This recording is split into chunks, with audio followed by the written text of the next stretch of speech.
Okay. Everything working okay? Oh my god. And I swear to God, I have so many trouble with YouTube sometimes. Ugh. Well, I hope everything's working all right. It kept saying like it wasn't getting enough. Like the connection was horrible and it was like stuttering and whatnot. And I'm like, I have no idea why it's doing this. So far it's saying the stream is healthy, so I think we're good.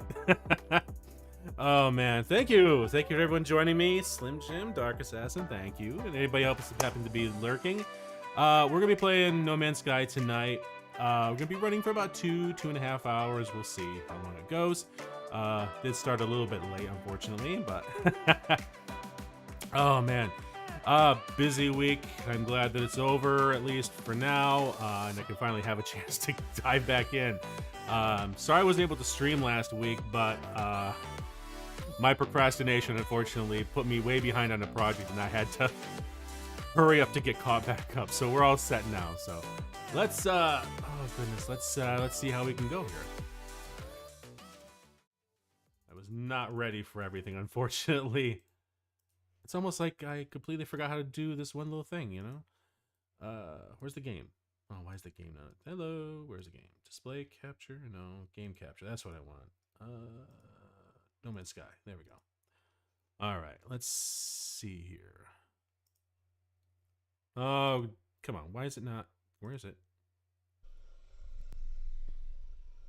Okay, there we go.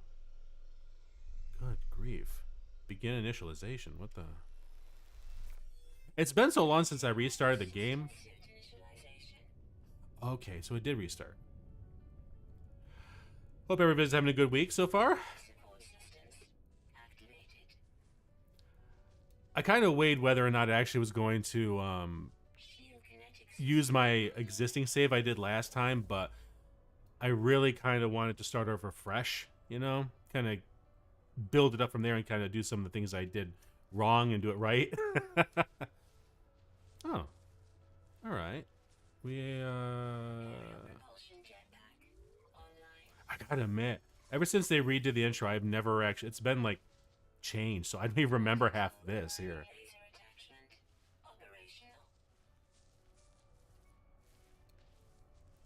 Okay, so are we... So, unending sunlight.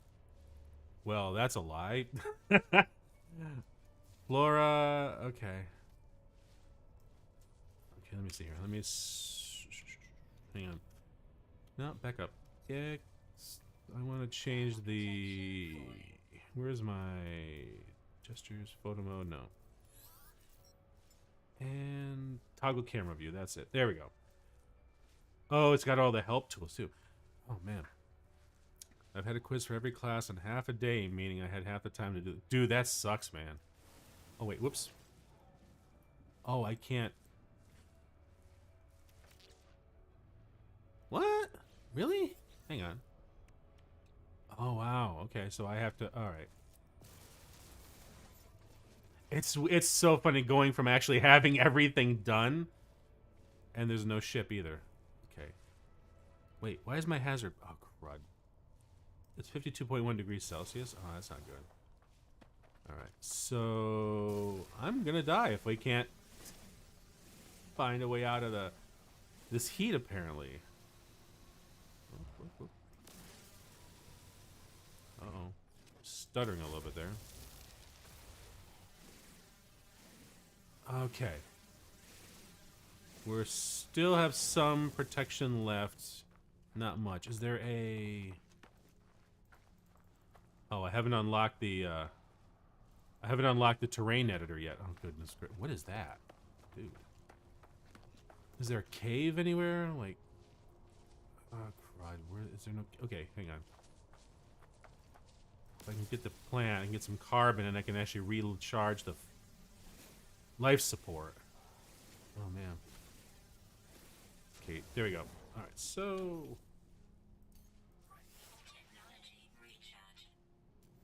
Can I get the... Oh, I need sodium. God.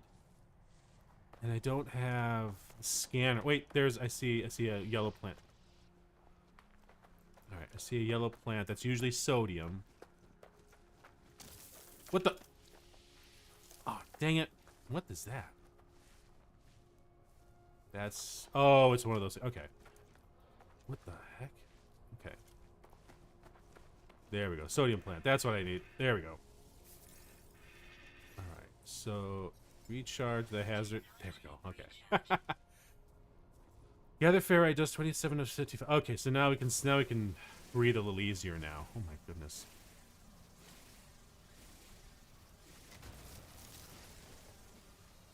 I remember, God, you know, I bought No Man's Sky day one, and man, it's a very different game now. Oh,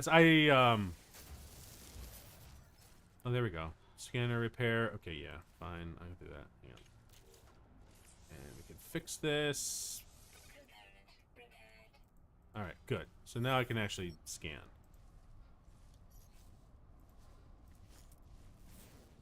There we go. All right, so we got some sodium. We got some dihydrogen crystals. Don't really need them, but I always grab anything I can get. Oh my goodness.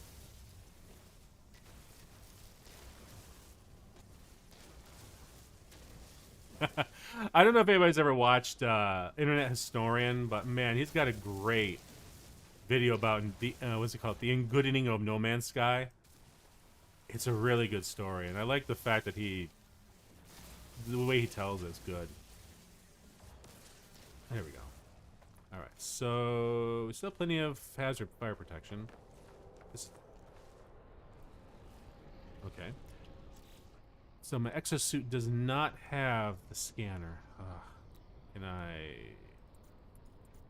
No, I don't have it. Analysis visor. Locate sodium. Yeah, I already did. There we go. 82 units. 120. Good God. 163. That's O2. What the? Oh, I need advanced. That's a weird structure. Okay. This is going to be... Where'd it go? Oh, there we go. He's really good at telling stories. He is. Oh, my God. I also like his one that he did about... Oh, God.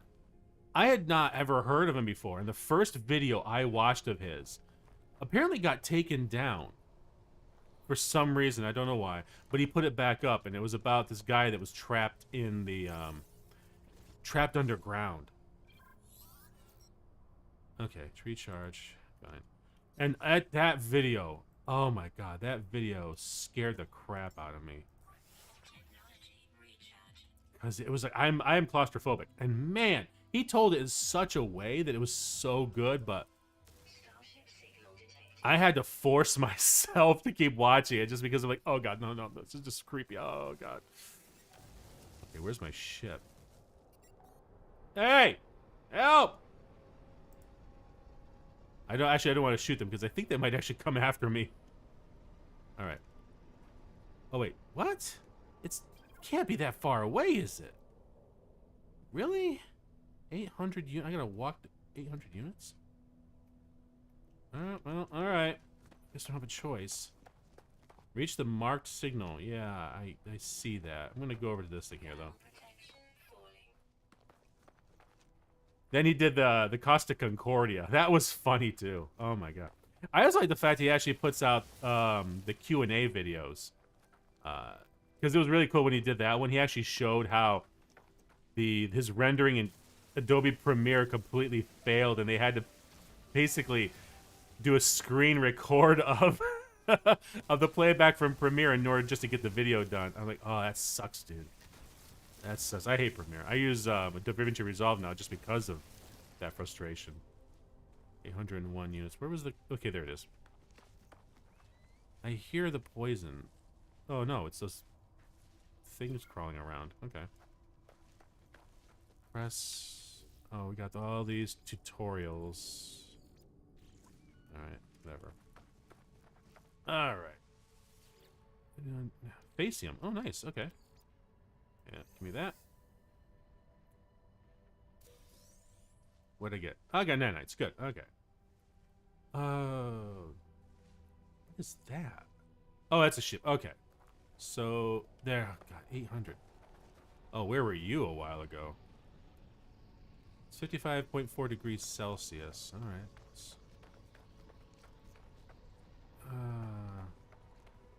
Let's see. This game looks really good. Watch the history and be about to. Yeah. That actually got me dive back into it. I hadn't realized how many updates they did to it, but man, was it 2 streams ago? I think Dude, nice tail, man. What the? I really wish I could scan these things. Oh my god. Feed with creature pelts. Oh yeah. I started playing around with that. Like actually, you could tame the creatures and ride them now and breed them. I'm like, dude, what the heck? But I loved Internet Historian, the way he actually basically at the end of it said, no matter what, all the research he did, all the evidence he found, the only conclusion he could come to was that Hello Games was the good guys. And I'm like, oh, dude, that's so cool. Like they just had bad rap. But this, okay, I'll tell you this. I was debating whether or not to buy Starfield. And the reason being, I have played... God, I go back all the way Fallout. The original Fallout game, which was the isometric. Oh, jeez. You stupid little... Again. Another one. So I played Fallout 2.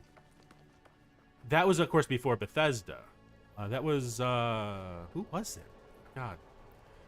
Then there was, God, what was... So it was... Bethesda came in with, like, Fallout 3, I think it was. I think they did Fallout 3, which was in DC. Then you had Fallout New Vegas, which I liked. That was actually by Obsidian, who made, I think they made, the New Republic game. Or, no, not the old Republic games. Yeah. Hey, welcome, SA. Welcome. Demi Taco, nice. Sorry, I didn't say hello. I saw your comment. Glad you could make it. So, just so everybody's aware, we're starting from way back at the beginning of the game. Instead of using the save I used last time. By that point, I have a settlement. I've got a freighter. I was so happy I found, I made it to one of the new pirate stations and actually got one of the solar sail ships. Ah, those are beautiful looking. I absolutely love the look of them. I want to get one of the exotic ships, which looks like a bubble. Like, that looks kind of cool, but... we're still going to have the old broken down ship once we could get to it, because it's 800... Okay, 88 meters units away. Good. There you are, old reliable. Oh, now we gotta find out the story. It'll have me build a temporary base too, which is okay. I don't mind. I usually don't even bother with the first base. I just want to get it up and get it recorded and then move on. But I really want that scanner tool. Oh my god. Iteration number 23948. Journal log entry 01. We've awakened on a planet. For some reason, our ship has been destroyed. We are crashed and have no memories of what we are doing. I have found this recording device. Shell. Scenario, iteration number 231187661T. Delete. Boundary separation failure likely. Vessel 16 emptied. Cause sentinel intervention. Deliberate Okay, so we got shot down. Fresh iteration generated. Anomaly containment prepared. So I'm the fresh iteration. Okay. Yeah, that's right. They revamped the whole storyline too. I forgot about that. Traveler anomaly detected. Where the anomaly is compliant. Oh, I'm compliant. Wait. Position log, system integrity, scan initialized. Okay, so that's it. Okay. The worst part is after Internet Historian, I keep waiting for the lady to go, flying through. The one who gave her children No Man's Sky if she crashes through the table. Oh, I don't have an Atlas pass. I gotta craft that at some point. Hey, carbon, nice. Get bullets for the... Oh, no. Oxygen. No ammunition? Alright, fine. I don't need the rusted material. Metal, I mean. This carbon looks good. Hey, I fixed one of you already. R2D2. Actually, no, it's more like an R5, actually. Sometimes I keep the goop, sometimes I don't. I haven't found a recipe that There's the hyperdrive. All right. Now, the worst part, too, is I'm going to get in that ship and this is going to be everything's busted up. And we're going to have to fix all these parts.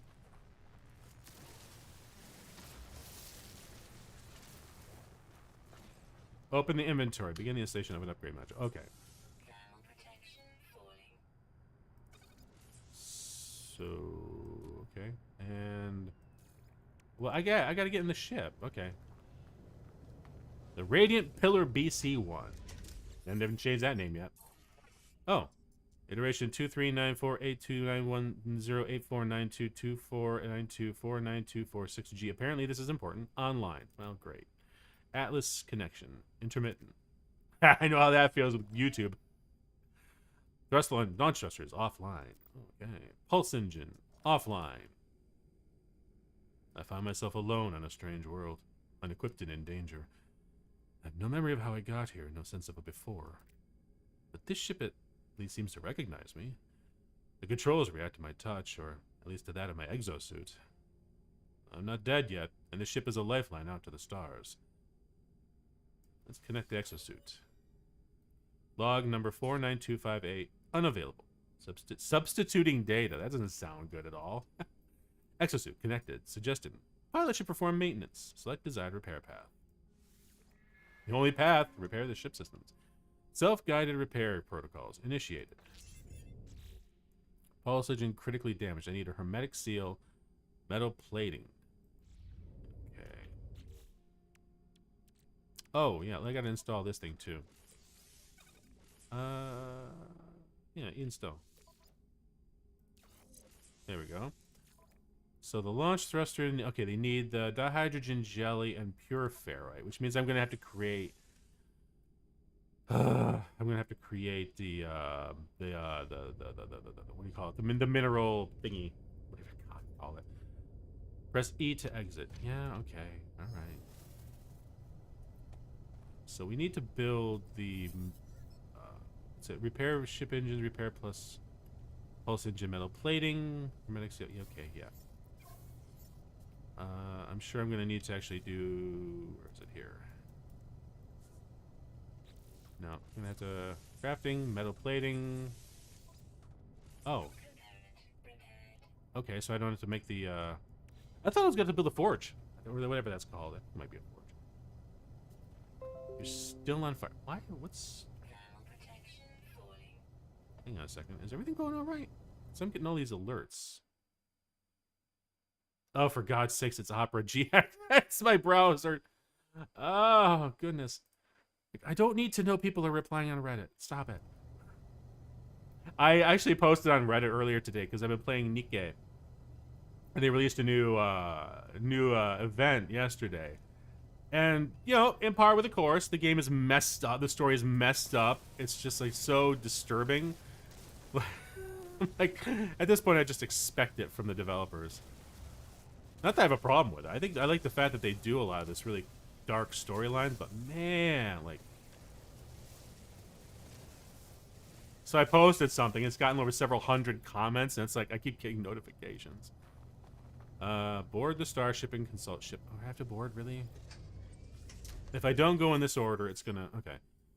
Iteration, blah, blah, blah, blah, blah, blah. 49246G, or 4924G. Okay. Functional.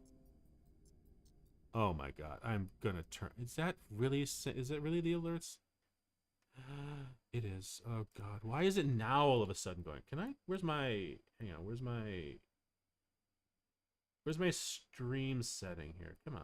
GX control. Network limiter. Oh, for goodness sake. Wait, turn the sound. Oh, yeah, turn. No. Shaders. No. Sorry, it's just driving me nuts to hear. I keep thinking Windows is crashing or something like that every stupid time it goes off.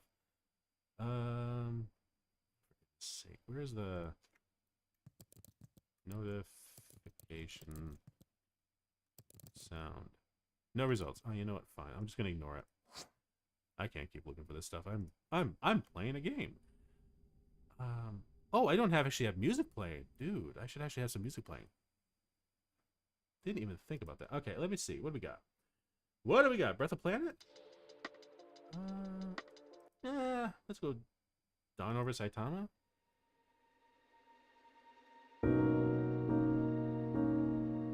That's not, I like that. That's actually the music I have for my I'll be right back. I gotta go pee screen. Where's the other one? I have another one. Well, let's go with Breath of the Planet for now. We'll see how that goes. Drop it down a little farther. There we go. There we go.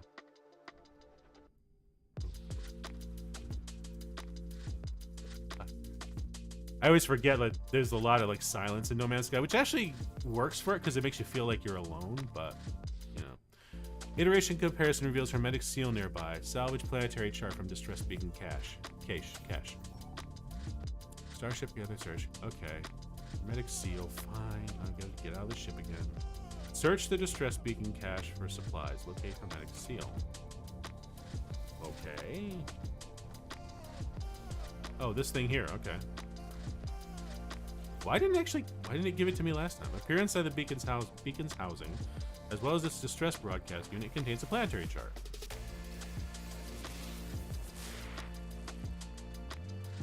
Okay.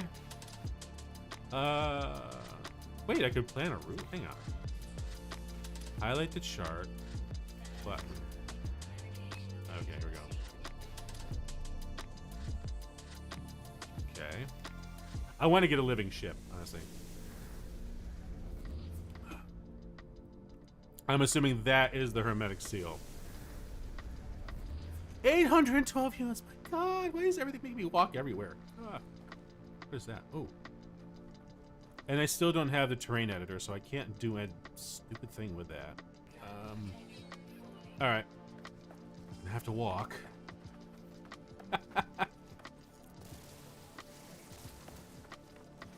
You know, I kind of forgot that this game very much is like walking simulator when you actually start off.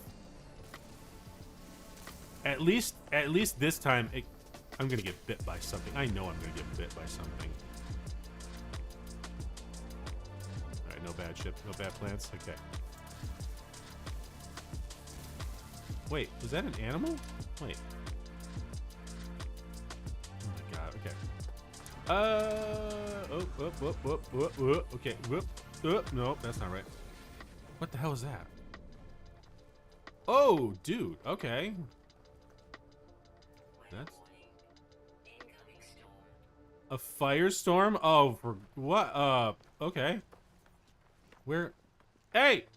wish she could pick me up. Let me just get this going here quickly. I'm not super chatty here. No worries at all. I actually don't mind people that just lurk. You want to just sit and relax? No problem. Okay, we're at 59 degrees. Oh, she's going up 20, 62, 64, 65. We have to get in underground. This is actually the safest.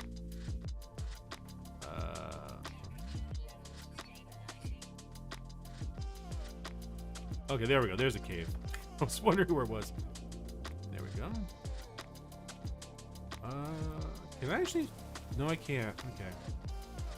This is nice. I do like the lighting. The bioluminescence under here is really nice. No poisonous plants, I see. Oh, cobalt. Yeah. I don't remember what I used cobalt for. I used it for something.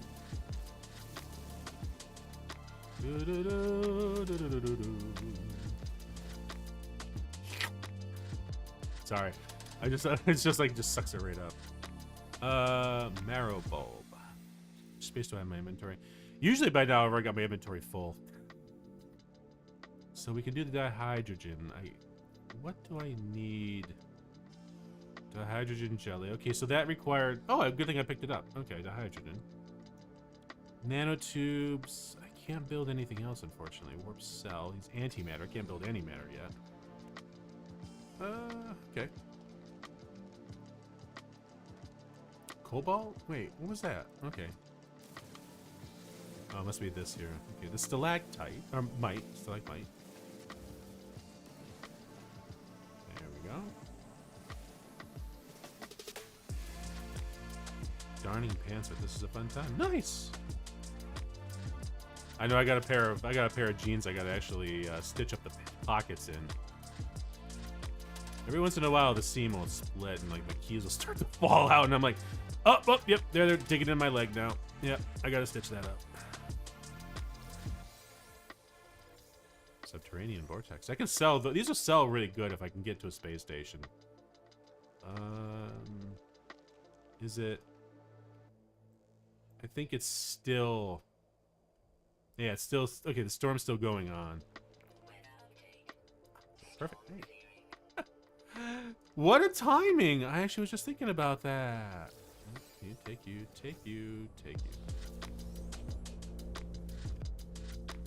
Okay, no, I'm still too far.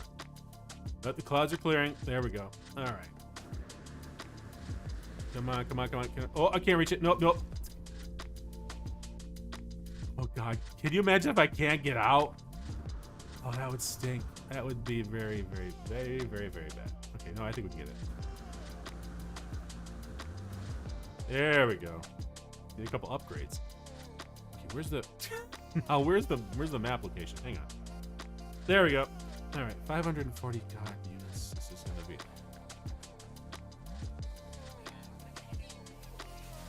The worst part is because we're actually so early in the game. It's like I can't even call the ship to come back to me. I have to fix the whole thing. So, what the heck are you, dude?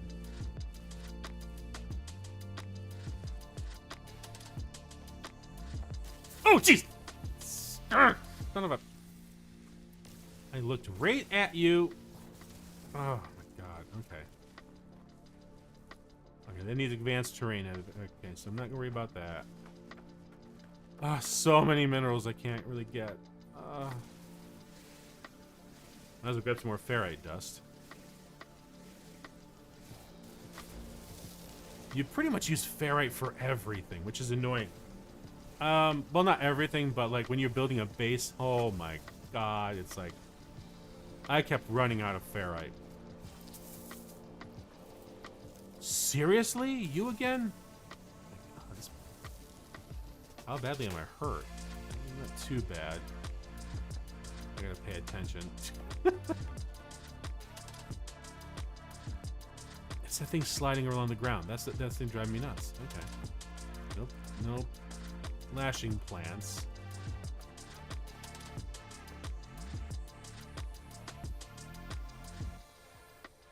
That is cool. Strangely hypnotic. My God, I could probably stand here for like a minute or two, just like, wow, oh, dude, look at the light move, man. I feel like there's an animal creeping up on me. I keep hearing the. Hello, where are you? Oh, there you are. Oh, it's a little baby, I think. Oh. Hey, welcome, Mokuhai. Mokuwahi, sorry. God, one of these days I'm gonna get it right. Welcome to the stream.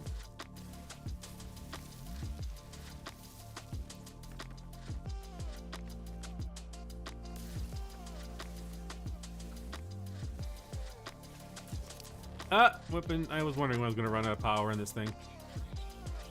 There we go. I will say that in the Internet Historian video, yeah, there is a lot of the fill up your inventory, go someplace else, you know, clear the inventory, build another thing, and then move on. It's like, yeah, there's a bit of that. But once you get off the planet, that's when things really open up. So, nothing's gonna bite me. Okay. Okay, finally. Very technology module. I can't do anything with that, unfortunately.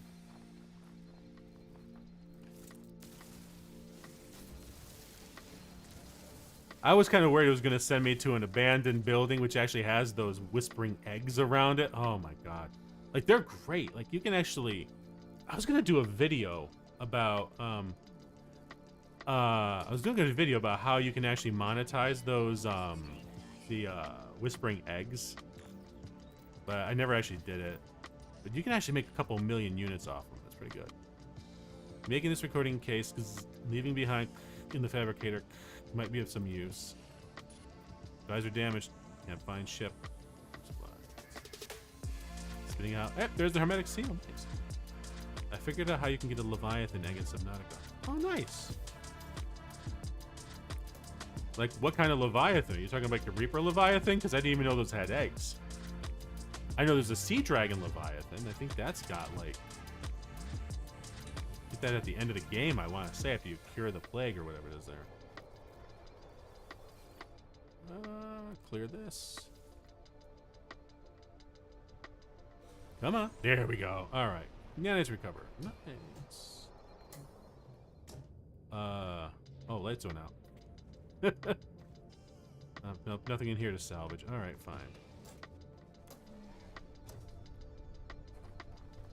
It's my favorite Leviathan in Subnautica. Nice. Okay, where's my ship? Ah, where? Oh my God, where's the ship? Oh, I gotta look at the starship. Okay, oh, they're finally gonna let me build this. Thank God. Okay, begin analysis visor. Fine. Yes. Yes. Let me scan things. Oh. I need to actually build carbon nanotube, which means I need carbon. Of course I need carbon. So, yeah, go away. Shush. Zap the plants to get some carbon.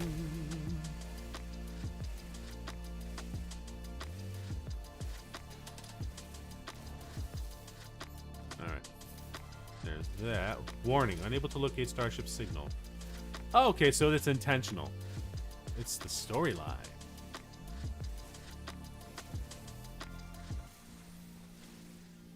I really hate getting rid of some of these plants because they look cool, but it's like, I kind of need your carbon. Sorry, dude. Alright.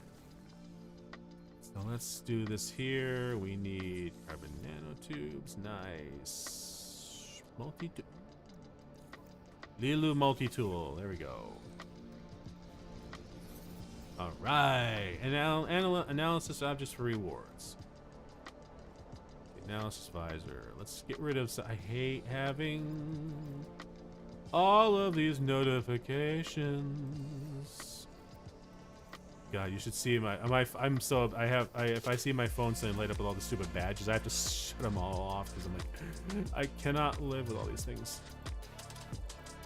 Of course, I could just turn them off, but then I wouldn't know if I actually got some notifications. Like a death spiral. Oh, there's my ship. Nice. All right, so. There we go. Finally. Because the worst part is, until you scan something, you might be missing out on additional minerals or something like that it might have. Carry scan you. What are you? Wait, I thought you had the same? There we go. Inorganic object. What's this one got? Nice. Pure ferrite. Hazardous fauna over there. It's the reef-back Leviathan. Oh, okay, the big guy there, yeah. The nice floating whale. Those are nice. Especially if you build a base near where they are and they just listen to them like...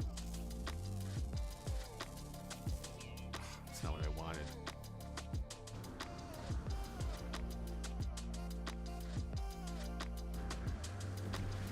What the? Jeez. Oh, okay.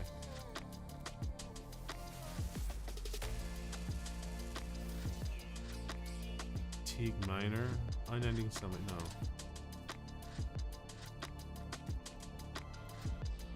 That's a cool looking ship.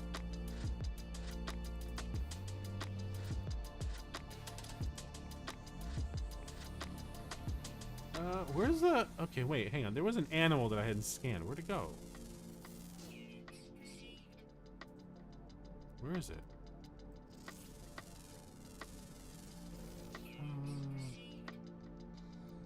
That's gonna clip through the mountain, I bet. Nope, okay, never mind. I was willing to bet that was gonna clip through. Nope. Made it through. Alright. There was a red dot. Where? Okay, no, you're. Oh. You know what? I can finally get you.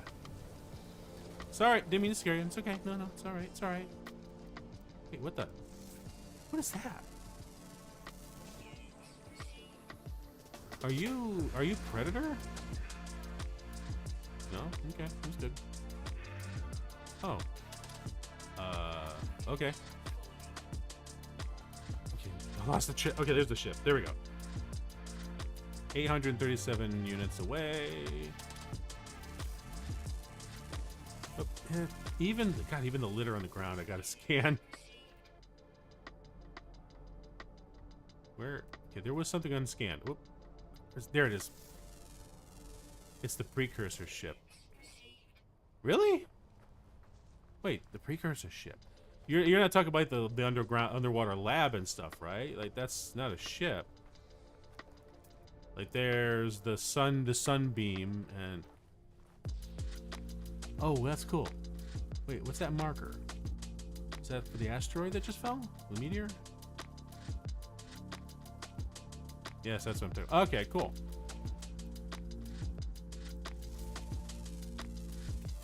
Are you predators? Exotic, gender exotic. Okay.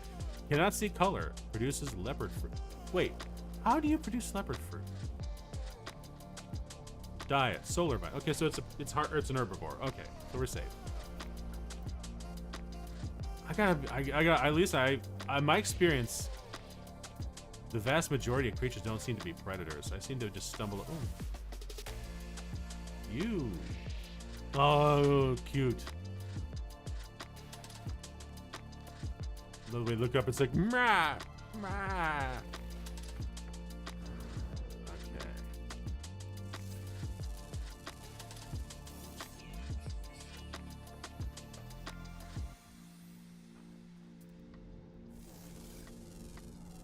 Okay.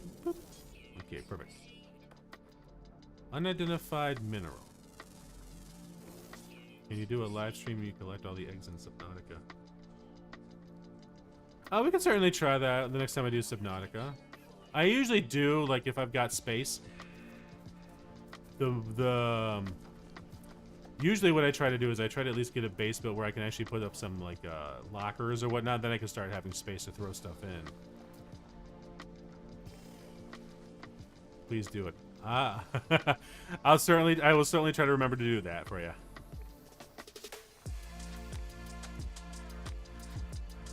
I know usually when I start playing, I like hold off on getting the eggs until I've got space to store them. Then yeah, because I think, if I remember correctly, the only place you can really get the what do they call it? The exhibit tank or whatever it is, you have to put that you can only get from the Degassi station way underground where the crab squids are. Oh, I hate those things. Do the collecting thing in creative? Oh, yeah. We can do that.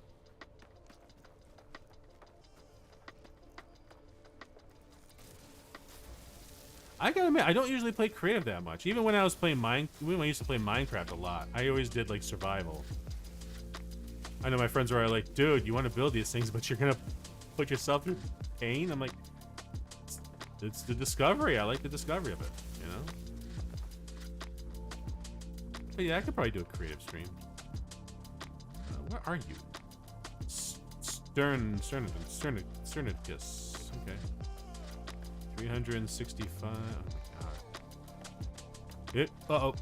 Sugarfoot. Oh, heat. No, no. I need sodium. Oh god. Sodium. I'm gonna burn up. Oh god. Sodium. Oh. Cave. That does nothing. That's not a cave. That's just a hole. Cave. Ah. I know. I'm working on it. Where's the cave? Cave. Okay. Cave. Oh, I think this is the same cave I took refuge in. Ah.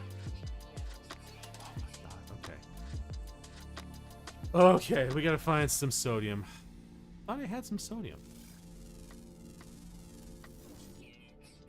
Oh, this works out. I'd have to scan stuff down here too. Units received. Units received. Units received. Here I am digging, looking for something under, while the fire rages outside. Staying away while the plants melt is nothing more to say. You're dead. I meant you're dead. I know what you meant. I was almost dead. We were getting close there. Oh, man. I was starting to panic. I'm like, oh my god, I'm gonna die. I forgot about that.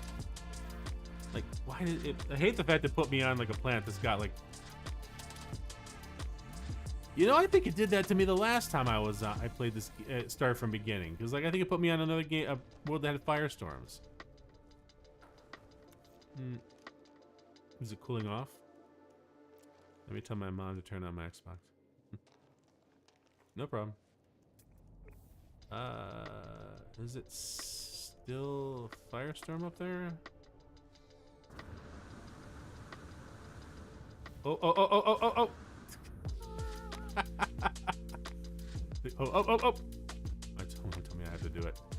Hey, gotta take care of yourself, man. Oh, thank God, I just barely made it out. Okay, so we gotta find some sodium. Dihydrogen, that's the deuterium.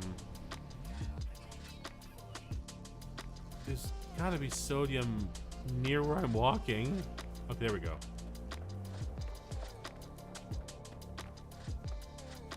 Yeah, I know. Thermal protection falling. I'm working on it. I'm working on it. Oh, there we go. There it is. God, okay.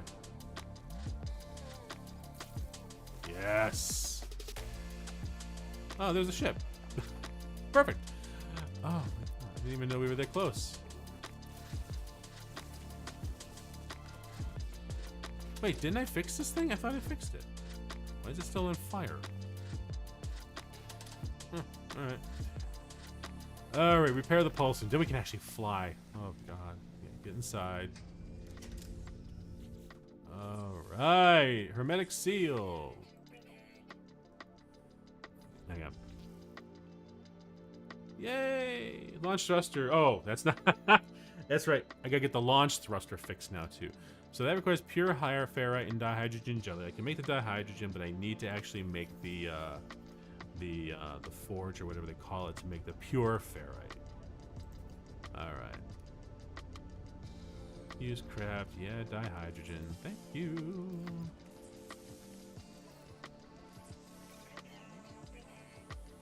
I'll tell you, if it gets to the point where I actually find an abandoned freighter, this is going to take a long time, because the last time I got one, it was a decent ship, but like 2/3 of it was broken. So all of like almost half to 2/3 of these were all filled in with broken parts you had to repair to get the slot back.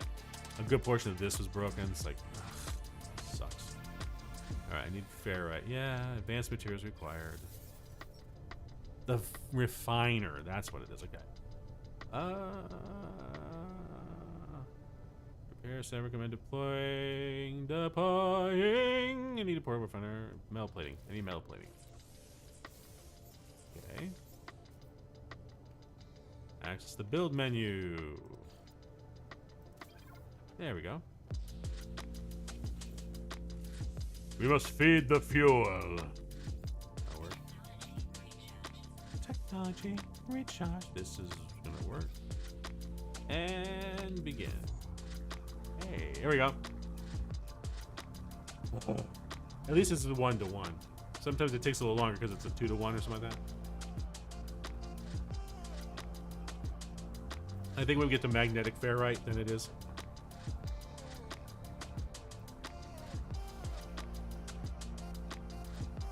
Normally I would have stopped it, but the fact that we're... There we go. We still have plenty of ferrite around us, so... And that's got sodium. Oh, dude. Where you been all my life? Alright, that was good. You know, it's funny. I've been, You know, in between recording, I was like watching the YouTube analytics, and I was shocked to see the subs jump up as much as they have. Like, I think I'm at what, 139 or something like that. It's like, dude, that's insane. And the funny thing is, they all seem to be coming from the tribute video I did for Vesper and Magni, and I was like, I almost didn't make that video. I really almost didn't make it, because like, I knew I wanted to say something in a stream the day that they graduated, you know, and I kept saying to myself like, you know, nobody's gonna really care, because like, I'm, you know, this tiny little streamer, who cares, you know, and then tell me which game should play. Below Zero. And then I finally decided, you know, I said, heck with it. I'm gonna actually do it. And I recorded it, and of course it was at the beginning of the stream. And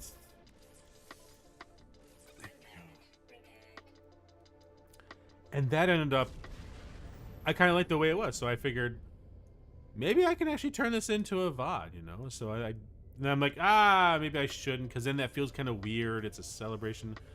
You know, it's kind of like saying something, a parting words, and I was just like, you know what, just do it. I'll just edit and see what comes out, if it comes out to it. And I'm like, sure enough, yeah. Are you sure? Hey, if you want to play Subnautica, man. I know you like playing that one too, so hey. I would say it's probably going to be between those two. Those are probably what you'd be happy with the most. No? Okay. But I'm kind of glad. I'm glad I actually made the video, because like I was surprised by how many people actually, you know, shared the same sentiment. That was actually really nice. The fact it's still actually getting viewers is astounding to me. Like, I was surprised that it's still actually getting people seeing it.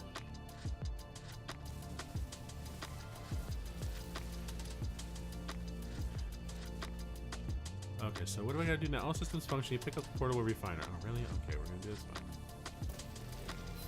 Return to your ship. Okay. I saw something that scared the living piss out of me. Oh, lovely. Seek answers among the stars. All right.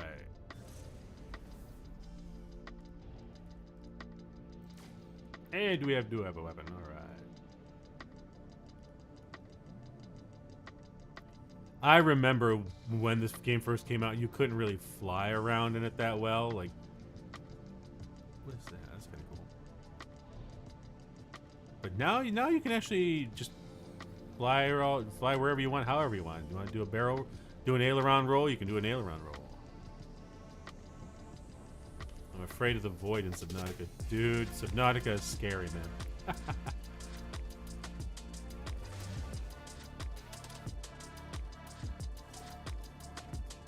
Hakuntang system. Euclid Galaxy. You discovered this. Oh, nice. I discovered it. Sweet. Alright. Let's get rid of that cutscene. Oh, nice. This is actually a dark sky. I remember there's been a few systems I've gone to in the past where it's like the space is green and it's weird. Alright, so test starship systems. 1 of 3. Test boost with left shift. Okay. Is that silver? Sometimes this is silver. It is silver! Yay! Alright. Back up, back up, back up, back up, back up, back up.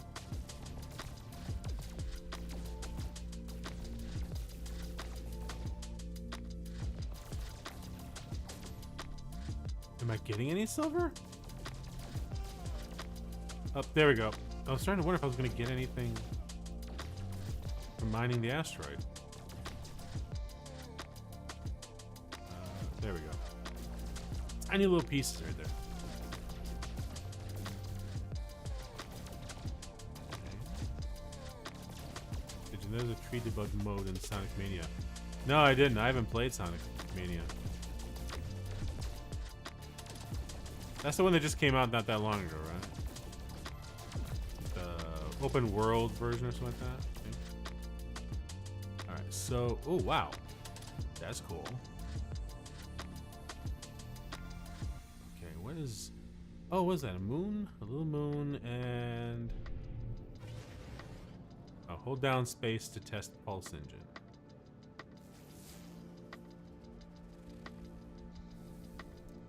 Did that get it? No.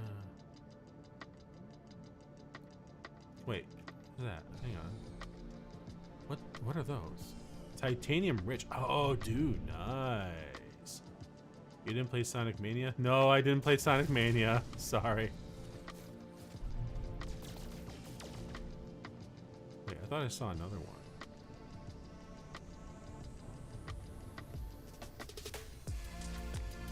I could have sworn I saw another titanium rich asteroid, but alright, no, never mind.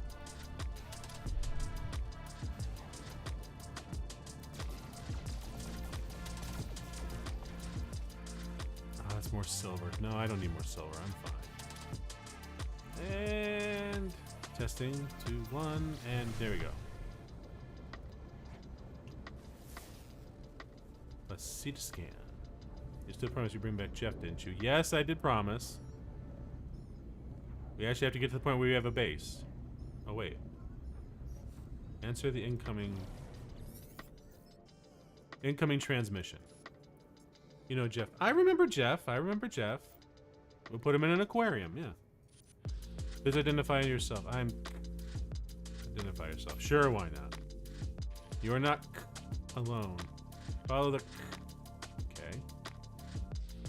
The broadcast ends as strangely as it began. The final piece of the signal appears to be a set of planetary coordinates.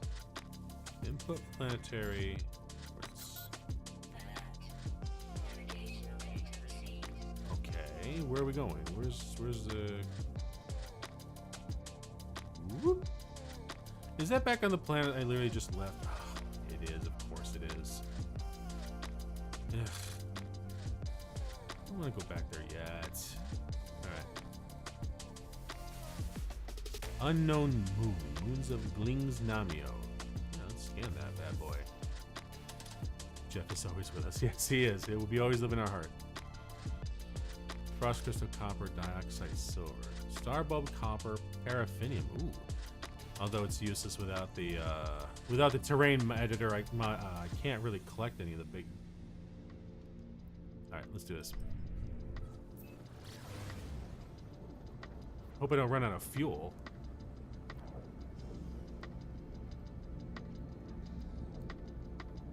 Pulse drive autopilot coordinate. Alright, here we go. I'm trying to kind of, like, not necessarily speed run, but I am trying to get through this intro fast so we can kind of like get a decent ship and move on. Pulse engine disengaged. Beginning suborbital flight. I tried the Starfield, is that what it's called? Starfield, you can't actually, it's like a cutscene, transition screen between planetary and orbital, which is a shame. Oh, that's right. Earlier, I thought about buying it, but it's expensive because again, it's a Bethesda game, and I was like, I don't know. It's a Bethesda game, so I'm always wondering when it's gonna break and how many bugs it's gonna get. But guys, I'm leaving now. Remember me next day to the. All right, Mokuwahi. You have a good night. All right, where am I supposed to go? Activate target sweep from the. There we go. Okay, so target align. We gotta go this way. The worst part is, as long as I'm doing this target thing here, like, it won't let me scan. I have to switch over to scanning mode. How far away is it? 329 units. Okay, excuse me. Chill, chill, chill. It's all right. It's all right. Oh, for goodness sake, I really wanted to get off this planet. All right. But just keep pulling me back in. Let's see where it is. There's gotta be something around here. We're gonna find out what it is. distance.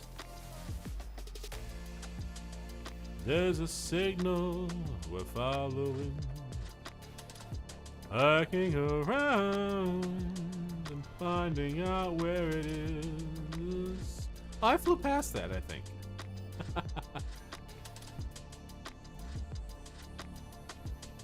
Is that it? Must be down there. Oh, there he is, little sliding bug. Okay.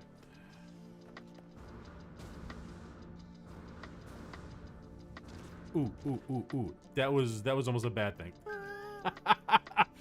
Oh man. Oh goodness. That was almost a bad moment. There we go. Okay, yeah. What am I jumping to here? I had a feeling. I wasn't sure if it was gonna be that or this. Auberite. Vaseline. Vaseline.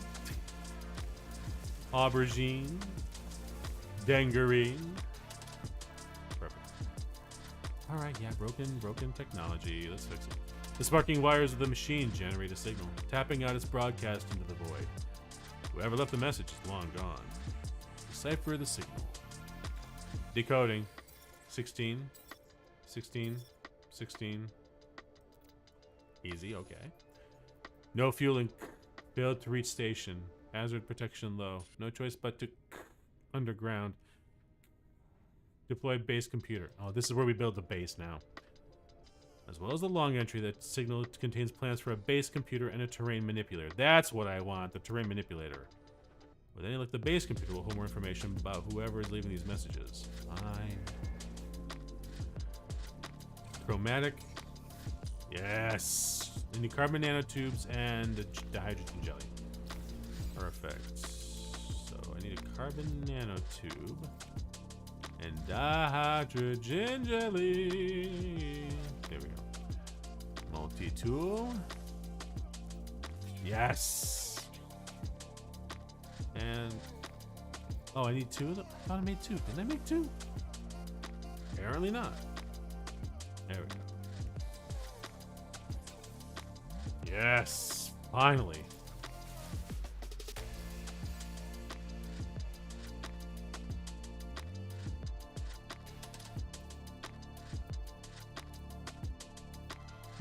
Okay, I always have to remember that that's all these different options to change like that, how much you manipulate and stuff.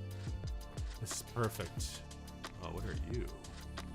You are cobalt. I need to gather copper. It's always copper. I don't think there's any copper around here, is there?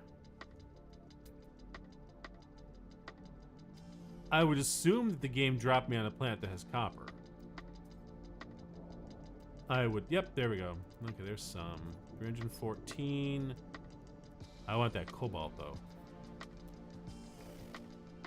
Oh yeah, let's get the get the save location. And chart.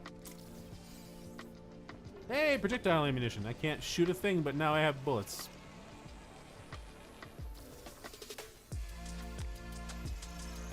Okay. My health is at maximum, except my survival's not. Oh. Okay, I need to summon my ship.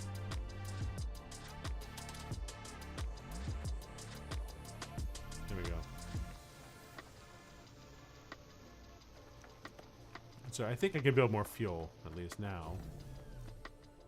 There we go. Oh, God, I need the Atlas 1 pass.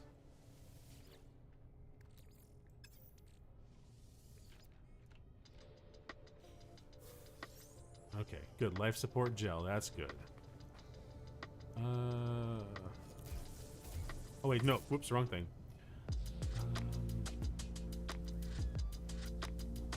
No, restore. Mine. There we go.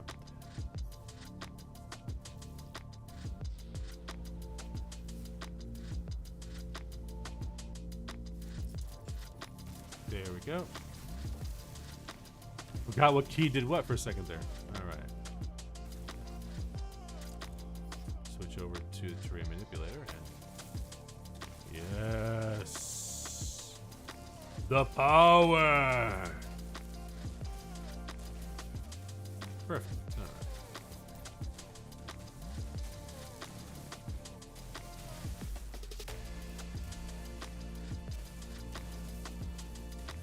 Sometimes this cube grid lines up and sometimes it doesn't. I swear there have been times where I've cleared out all of the mineral and it still shows that supposedly there's something left there. I'm like, dude.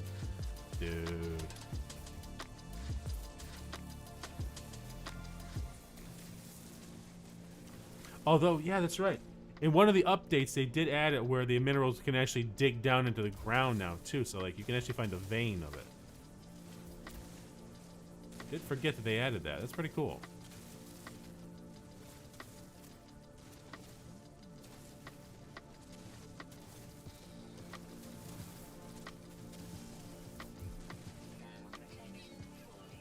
Yes, I know. Thermal protection falling. It always falls. Can't dump me on a paradise planet for some reason. Alright. Think. Everything. Alright, I think we're good. Alright, so we gotta find copper now. So copper is... Where are you? Hang on. Hold on now. What was that thing sliding around? Of course, now I lost it. Oh my god. I find something. Oh, I should look for that. Nope. Lost it. Lost it, but that's alright. Oh well. Where's the ship? There it is. Where are you? I hear you sliding around. Way over there. Okay. Ooh. Running out of protection. Running out of protection. Got it. There we go. Alright, so we gotta gather copper. Alright, let's wait for everything to reload. And then I'll see if I can find the closest copper deposit. I mean, we could just take off and fly, but that's... Wait, uh-oh. I knew it. I had a feeling.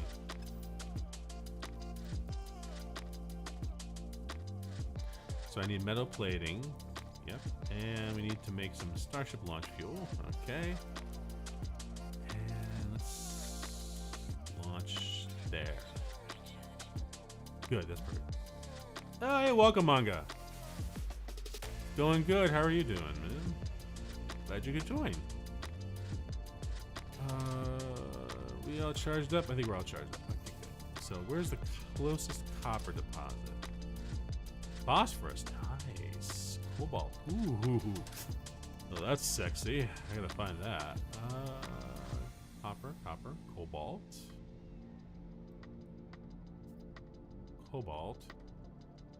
I know there was copper around it. There we go. We're gonna tag that.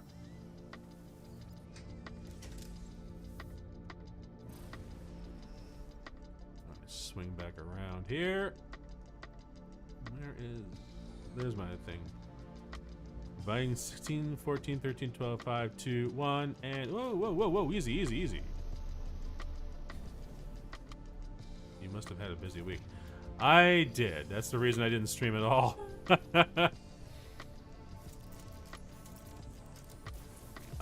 Yeah, unfortunately I procrastinated a lot. The first week I like wasted 3 days, and then I'm like, oh crud, and I started trying to make up for it. The best part was like Tuesday this week I was recording up until about 3:30, 4 in the morning, and got ready to leave, and I'm like, you know what, I can finish the rest of it. I've got about 70 pages left to go. I can get that done. I'm like, and the worst part is I said to myself, I've got Tuesday and Wednesday to do this. And I said this on basically Wednesday morning. For some reason in my brain, I thought it was a day earlier. And it's like, I got home, went to bed, got up in the morning, did my usual routine. And when I'm on my way to the studio, I always stop at McDonald's because I get unsweetened iced tea. I get a large tea. That's my drink for the breakfast. And I'm on my way, and it suddenly dawns on me. I'm like, crap, no, today's Wednesday, it's due today. Like, so, Yeah, I was panicking like crazy because I instantly had to hurry up and get it done. I got it done, but thankfully they know I have a really weird schedule, so they're okay with me getting it done like in the evening. But yeah, it was busy. Yikes! Yeah. Thankfully, I've been working with Tantor for about 7 years now, so they know me, and it's like they know I'm usually reliable at getting stuff done. So they give me a little bit of leeway. Technically, projects are due 2 p.m. Eastern time on the day it's due. So like, it really should have been done by 2 on Wednesday, but they know that I have a really funky schedule. Like I'm working 2 jobs, and it's like, so they know I'll get it done. It's just gonna be like 3, 4 in the morning on the that night. So yeah, thankfully I don't get yelled at. Never did, but yeah. I'm really grateful that they're understanding of that.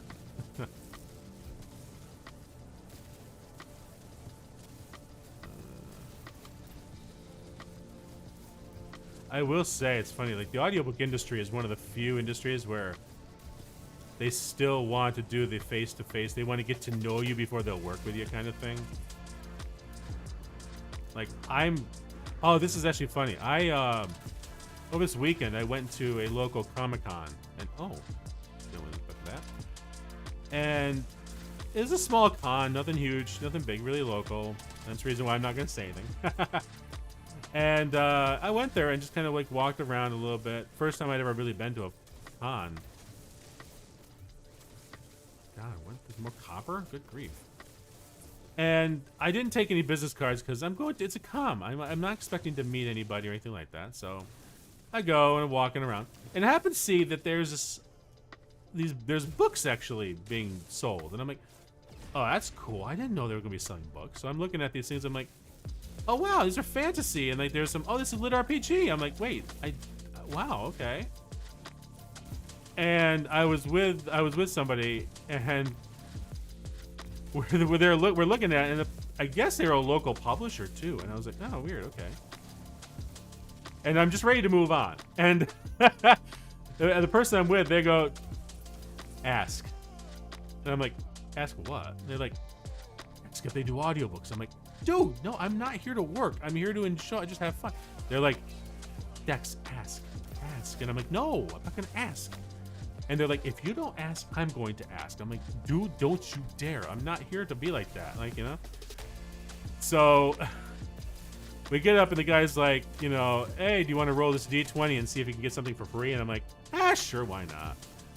So they're like, oh, I rolled. I can't remember what I rolled. And they're like, oh, you get a free sticker. I'm like, oh, that's cool. And it had their publisher and publishing name on it. And I'm like, oh, thanks. And I start to walk away. And I stopped. And I'm like, I turned around and I say, look, it's going to be a weird question, but he's not going to leave me alone unless I actually ask this. And I said, do you do anything with audiobooks? And he goes, oh, yeah, we actually do audiobooks. We work with Podium Publishing. I'm like, really? And he's like, oh, yeah, you a fan of audiobooks? And I was like, kinda, yeah. He's like, oh, you listen to him? I said, actually, I'm an audiobook narrator. And he's like, really? I said, yeah. He's like, what's your name? And I told him my name, and he's like, I've heard your name before. I'm like, what? Like, I'm like, is it a good thing or a bad thing? Like, because, oh my, you gotta be careful because I don't know what the reviews sometimes say. So he pulls it up. He starts tapping on his phone. I'm like, what's going on here? He's like, oh, yeah. He's like, oh my God, you got over 90 audiobooks. So he's like, let's hit their fantasy. Like, what ones did you do? I said, fantasy, lit RPG, sci-fi, that's what I work. He's like, that's actually our wheelhouse. And I'm like, wow. He's like, you wouldn't be. He's like, I don't hire specifically, but you might be getting something from Podium. I'm, dude, yes, I would love that. I have been trying to get into Podium now for a couple years, and oh my God, that would be so cool. But yeah, sounds like fun. Yeah, it was fun. I never been to a con, so it was kind of cool to experience it.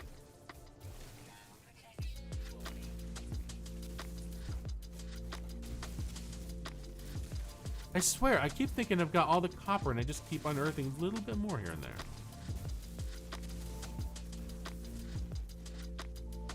The best part was at my day job, I told somebody the same story, and they're like, "Why didn't you have a QR code?" I'm like, "What?" They're like, "Why don't you have a QR code in your phone? Like they could scan it, and then they could, instead of having a business card, you can have your QR code to your site." I'm like, "God damn it, that's actually a good idea." They're like, "Yeah." I'm like, "Freaking all right, I'll put a QR code." The worst part was I'm trying to remember the guy's name and I can't remember. I'm like, I would love to send like a "hey, nice to meet you" kind of thing, you know? But oh well. Getting recognized from an individual in the industry. It's weird. It is weird. I always tell people like, "Oh, you must be famous." I'm like, hell no. At best I'm like an L-lister, and at best I'm an L-list actor. I am not anything major, so don't worry about it. But it is funny. Like I've been at convention, like audiobook conventions, where I'm just going myself, and I'm just looking around, and they're like, "Oh, hey," like, and I said, "Yeah, I do some narration." They go, What have you narrated?" And I started rattling off a couple series, and they're like, "Wait, you narrate that series?" And I'm like, "Yeah." They pull the phone up and they show me their Audible, and there's the series. I'm like, son of a gun! Oh my god, this is creepy. Like, it's oh my god, I love you. It's like, dude, okay, wow. So it's funny, like that right there. Honestly, is the reason why when I started doing VTubing, I really racked my brain whether or not I wanted to, be fine with my real name or not. And I'm like, no, I kind of want to work without. I've said it before a bunch of times. But it's the fact that I've had people actually DM me, like on Facebook or something like that, saying, "Hey, when's the next book in the series coming out?" And I'm like, I don't know when the author finishes and the publisher hands me the manuscript to narrate it. Like, I don't know. Like, I don't get to pick. I mean, let me rephrase. I do get to pick if I want to narrate the series, yes. But I don't get to pick when it's coming out or when I get the project at all, so. Oh, for goodness sake. All right, you're starting to irritate me.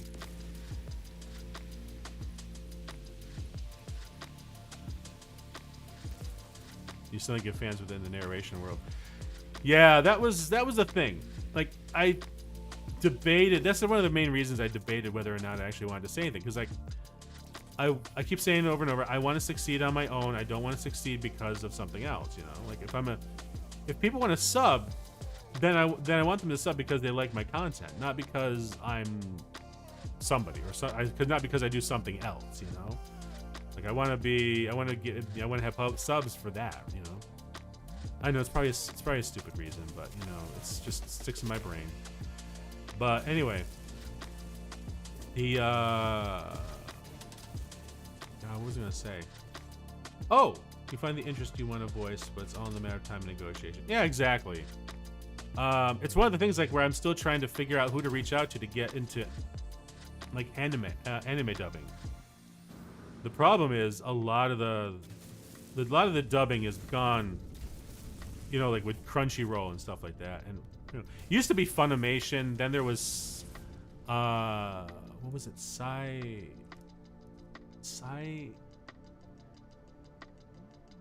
not Sensei. It was Sendai Works, something like that. There was basically in Texas, it seems to be like the main anime dubbing, and there was like Funimation, there was Crunchyroll, and then there was Sendai, I think it was. And the problem is, you know, now Sony bought, what was it, Funimation, and then they ended up buying out Crunchyroll, and now it's like, freaking hell, like, no more competition. Now it's like one dumb company in the whole bit. Yeah, the Sony bought it. Yeah. Like, oh my god, I was watching this one anime, and yeah, and I was watching it because, like, I wanted Japanese dialogue with English subs. That's usually the way I watch anime. And Sentai, that's the word. Yes, thank you, Sentai. All of them were in Texas. But the funny thing is, like, God, still more copper. Good God. I thought with, everything that's happened over the last few years, that, they're going to have like the ability for me to record from home and do that. I mean, I got a studio. I do ADR for like a couple international clients. So it's like, I'm not unfamiliar with the process. But then I started talking to a few people who do dub ADR, and they're like, yeah, unfortunately, like Funimation, Crunchyroll, they want you to be local. And I'm like, well, that sucks. Like, dang it. So it's like, I'm not about to move out to Texas. Good God. Like, I don't like New York I don't like upstate, I don't like New York or anything like that, but like, for goodness sake. I actually have I've actually narrated for a couple authors in Texas, and I had to fly out. I had to fly to Texas actually for a conference. It was a XMPI conference, I think it was. And a funny thing was, they are based out of not in the North Texas, which is Dallas, Fort Worth, but they're down near Houston, I think it was. Let's see, Austin or Houston, which was south of where I was, which I'm pretty sure was Dallas Fort Worth. So I would have had to go, like, they were like 30 minutes, hour drive south. And I'm like, you know what? I'm out here. I've rented a car. Like, screw it. I'm gonna go and it turned out, and the funny thing was, these authors, they had put out one of their posts saying, hey, we're gonna be at this place on Saturday, as an author, with all these authors together. And I'm like, dude, they're gonna blow their mind if I and I didn't say anything. I didn't say a word. And I'm like, okay, they don't know I'm in Texas. They think I'm still on the East Coast. I'm gonna do it. I'm gonna go. So I got in my car. I was staying an extra day. I made sure to schedule so my flight was coming back on a Sunday, because I always like to spend an extra day just so I'm not rushing in and out. I did the red eyes, and I'm not doing the red eye flights anymore. But anyway, so I mapped out where it was. Texas is weird because they don't have toll booths anymore. Everything is based off of, like, you have your Easy Pass thing, and it automatically takes it. And I'm like, well, and I paid. Yeah, when I rented the car, I paid for the little device so I could actually not have to pay tolls, which was good. So I'm like, I'm doing it. Got in the car, started driving, and it was actually nice driving. It was, Texas is a nice place. It's a nice state from what I've seen. And I'm driving, and I drove, and I got down to there, and I'm like, okay, how do I do this? And it's one of those places where they have this this street that goes on, and on both sides of the street, it's really like more for walking street, but you can drive on and park on, but it's more for walking. And on the outer sides, so on the back sides of all the buildings on either side of the street, there's all the parking. So there's no parking inside, but on the outside, so you have to go in parking garages. So I managed to get a parking spot, walk around, and where the hell is this place? It's a rest. It's like a rest. It was like I know I was thinking it was a restaurant, but it's like a coffee shop thing. And I'm like, okay, found it. I stood outside the window and I'm looking in, and I'm like, oh, that's not creepy. And I'm like, there they are, because I know I've seen their pictures. I actually knew what they were because I've met them in person. One of the first audiobooks I narrated for them got a nomination for Best Male Narration at the Independent Audiobooks Award a few years ago. And we had to fly out to Kansas City, I think it was. I think that's where it was being held at the time. So I had to fly to Kansas City, and that's where I actually met them. So I got to shake hands with them. I'm like, hey, cool to meet you. So I knew what they looked like. And I'm watching, I'm like, there they are. Yeah, there they are. So I go in. Don't say a word. I'm like kind of skirting around, and they're sitting at a table. There's like about 15 people at this table, and I'm like, okay, I'm just gonna walk up. So I come up behind them, put my hands in the back of the chairs, and I say, isn't it crazy to bump into people here? They turn and go, oh my God, Dex!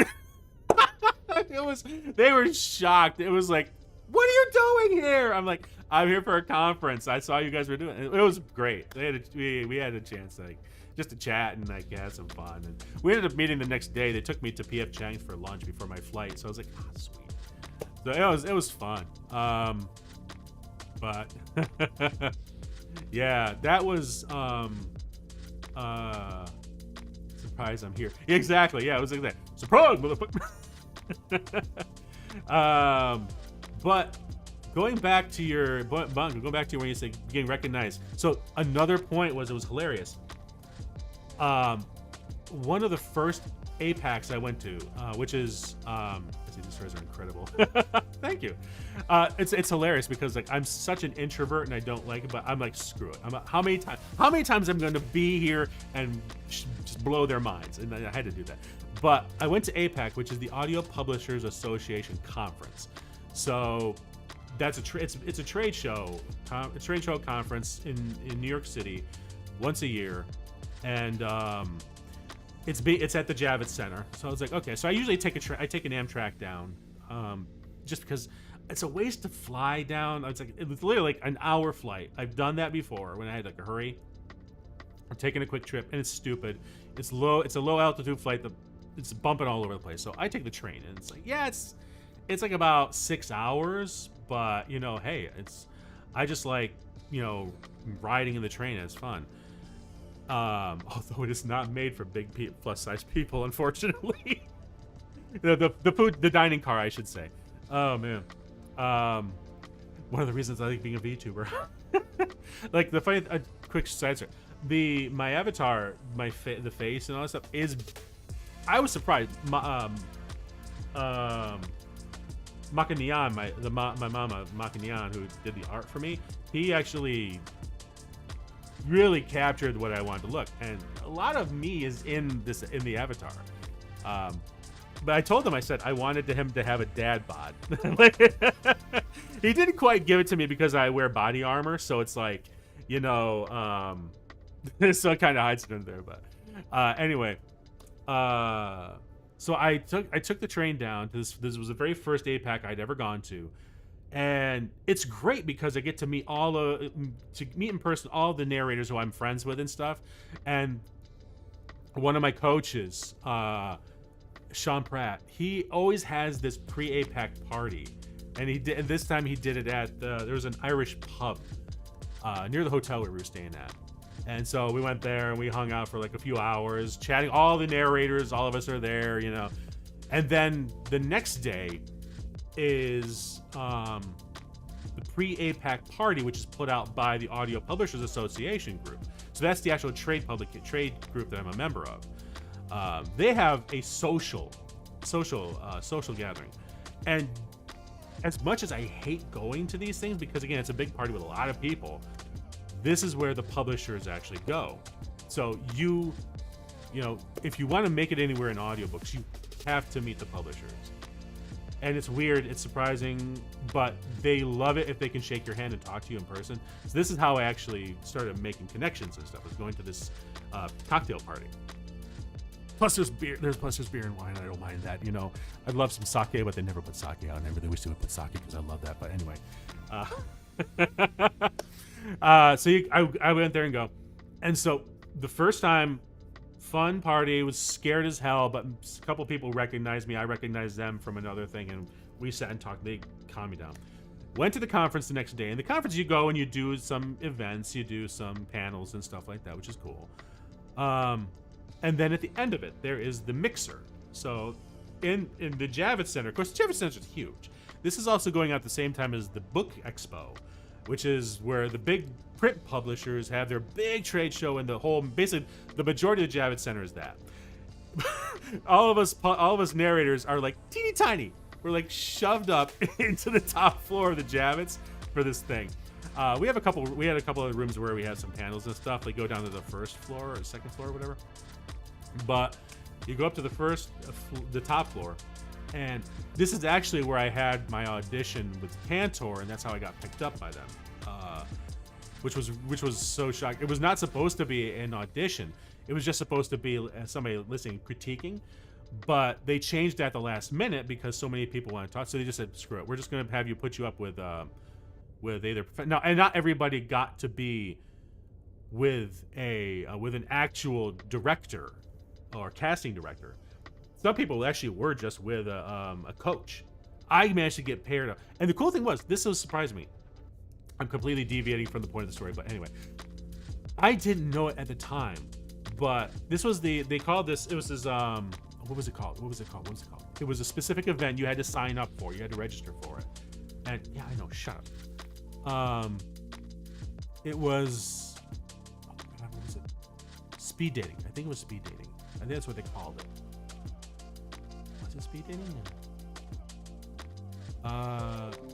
It was something. It was a specific event that you had to sign up for. I cannot remember. I don't think it was a speed dating, but it was meet the coach or something like that. So you were supposed to be you bring a piece of script that you're prepared, and then you narrate it, and then you get critiqued. So I was expecting that. All of a sudden, the day before, I get an email saying things have changed up. We had a lot of interest, so we're actually turning this into you might be with a casting director, and they might be critiquing. I'm like, holy shit, okay. And they said, here's who you are assigned with. And I got signed with Tantor. I'm like, oh, I wanted to meet them. They were actually the ones I wanted to meet because they're one of the bigs. They don't know. The thing is, like, Tantor does they do a mass volume of audiobooks, good audiobooks, but they're not like HarperCollins or like Penguin. Those are the ones that are like the boutique, the real quote unquote upper echelon stuff. They're the ones that do Star Wars and stuff like that. I have not gotten into them yet. But Tantor, they're actually part of Recorded Books, which is Christian Audio, Gildan. We used to be Gildan, now it's Ascent Audio, Tantor, and then Highbridge Audio. I've actually even been doing some stuff for McGraw through them. So there's some educational stuff, there's some nonfic. But I wanted to get with them because they're like so big, you know. And it was shocking to me when they got, oh yeah, you're hooked up with this sketch and everything. And it was great. So I sat down. I actually took 3 scripts. I was so extra. I was so extra. I was going to impress the hell out of this person. I actually had taken USB drives. I had printed with my business logo on them. And I had put on there my samples, my recorded samples, and a PDF of my, people call it a resume, but it's actually more like my, oh God, what do you call it? You might as well say it's a resume.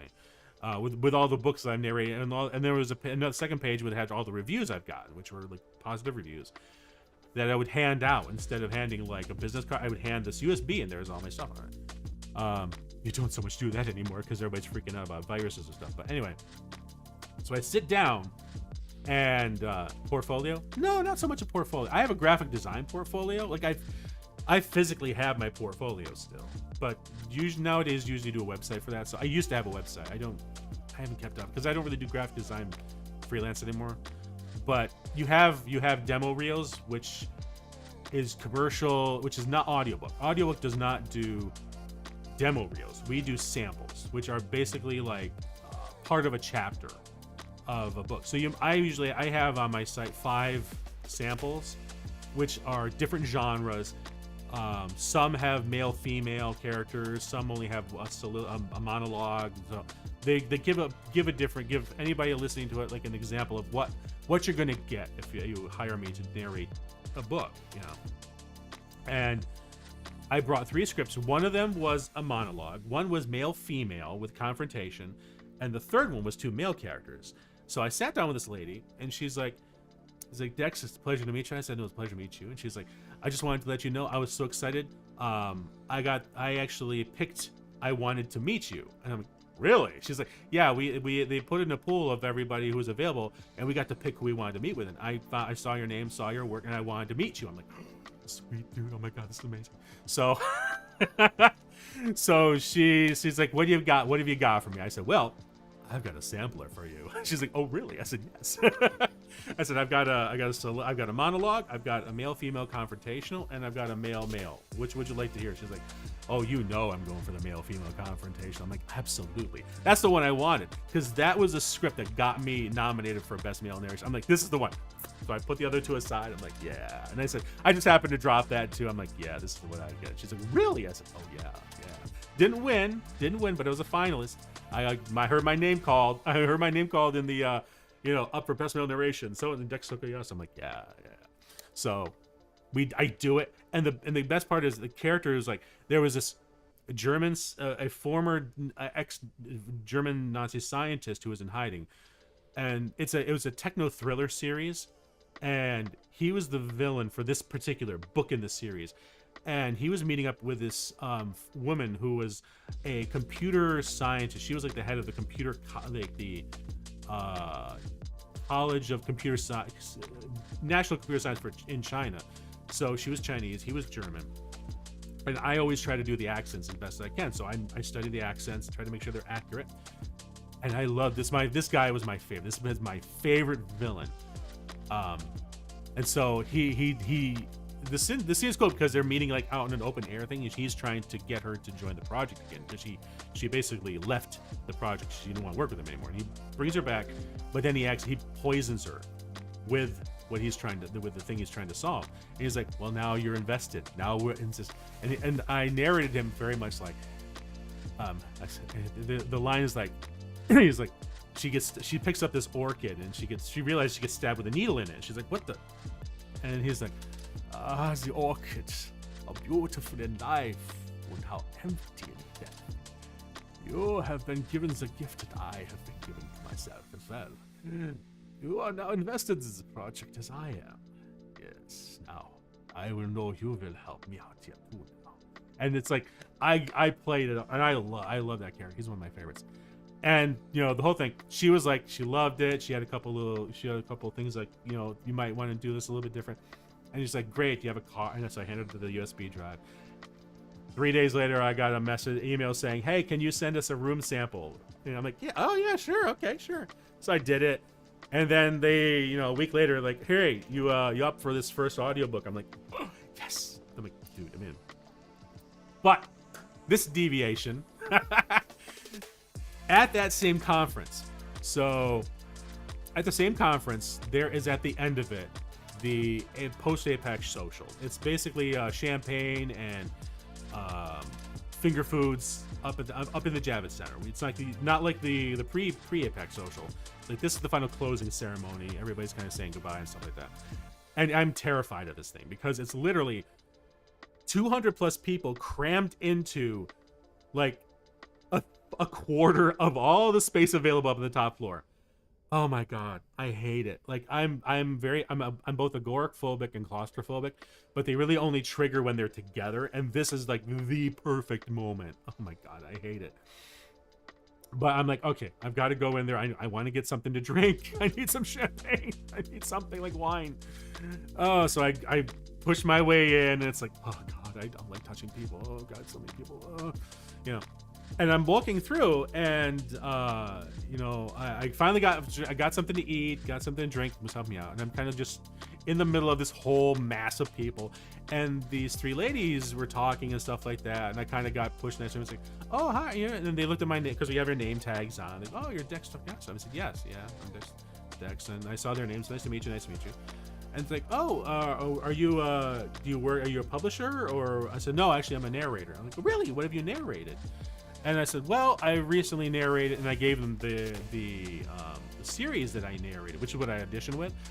And one of the ladies goes, you narrate that? It's like, and she rattled off 3 of the books in the series. And I'm like, yeah, you know that? She's like, I love that series. Like, I'm like, what the freaking heck?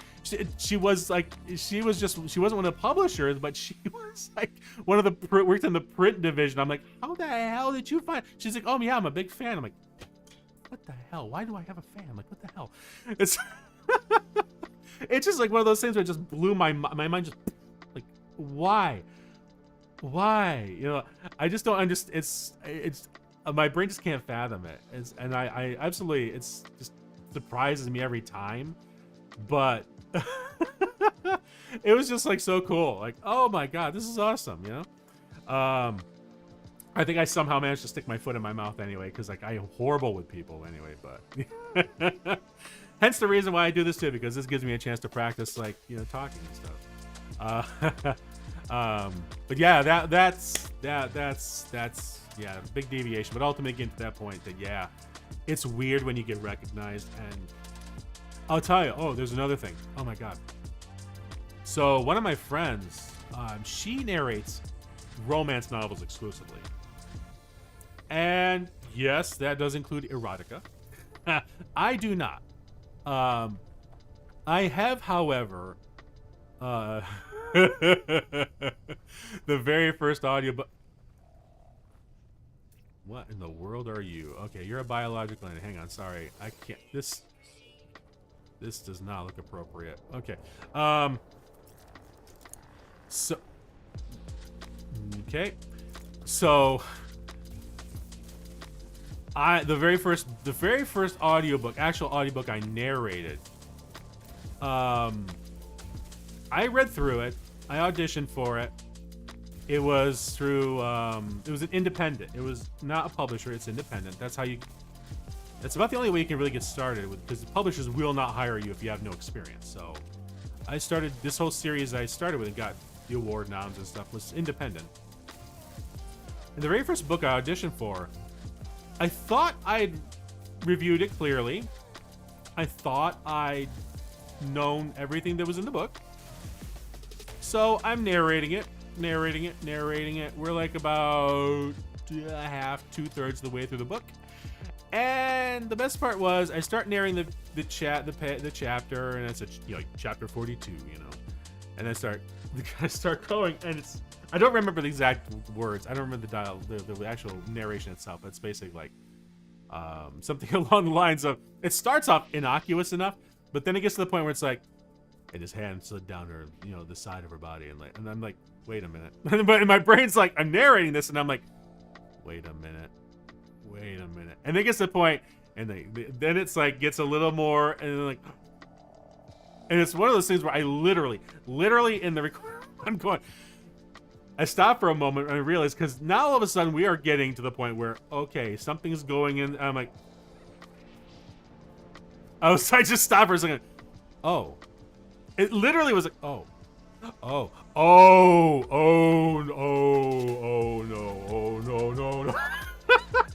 I just like, I have to, this chapter is a sex scene. Oh no.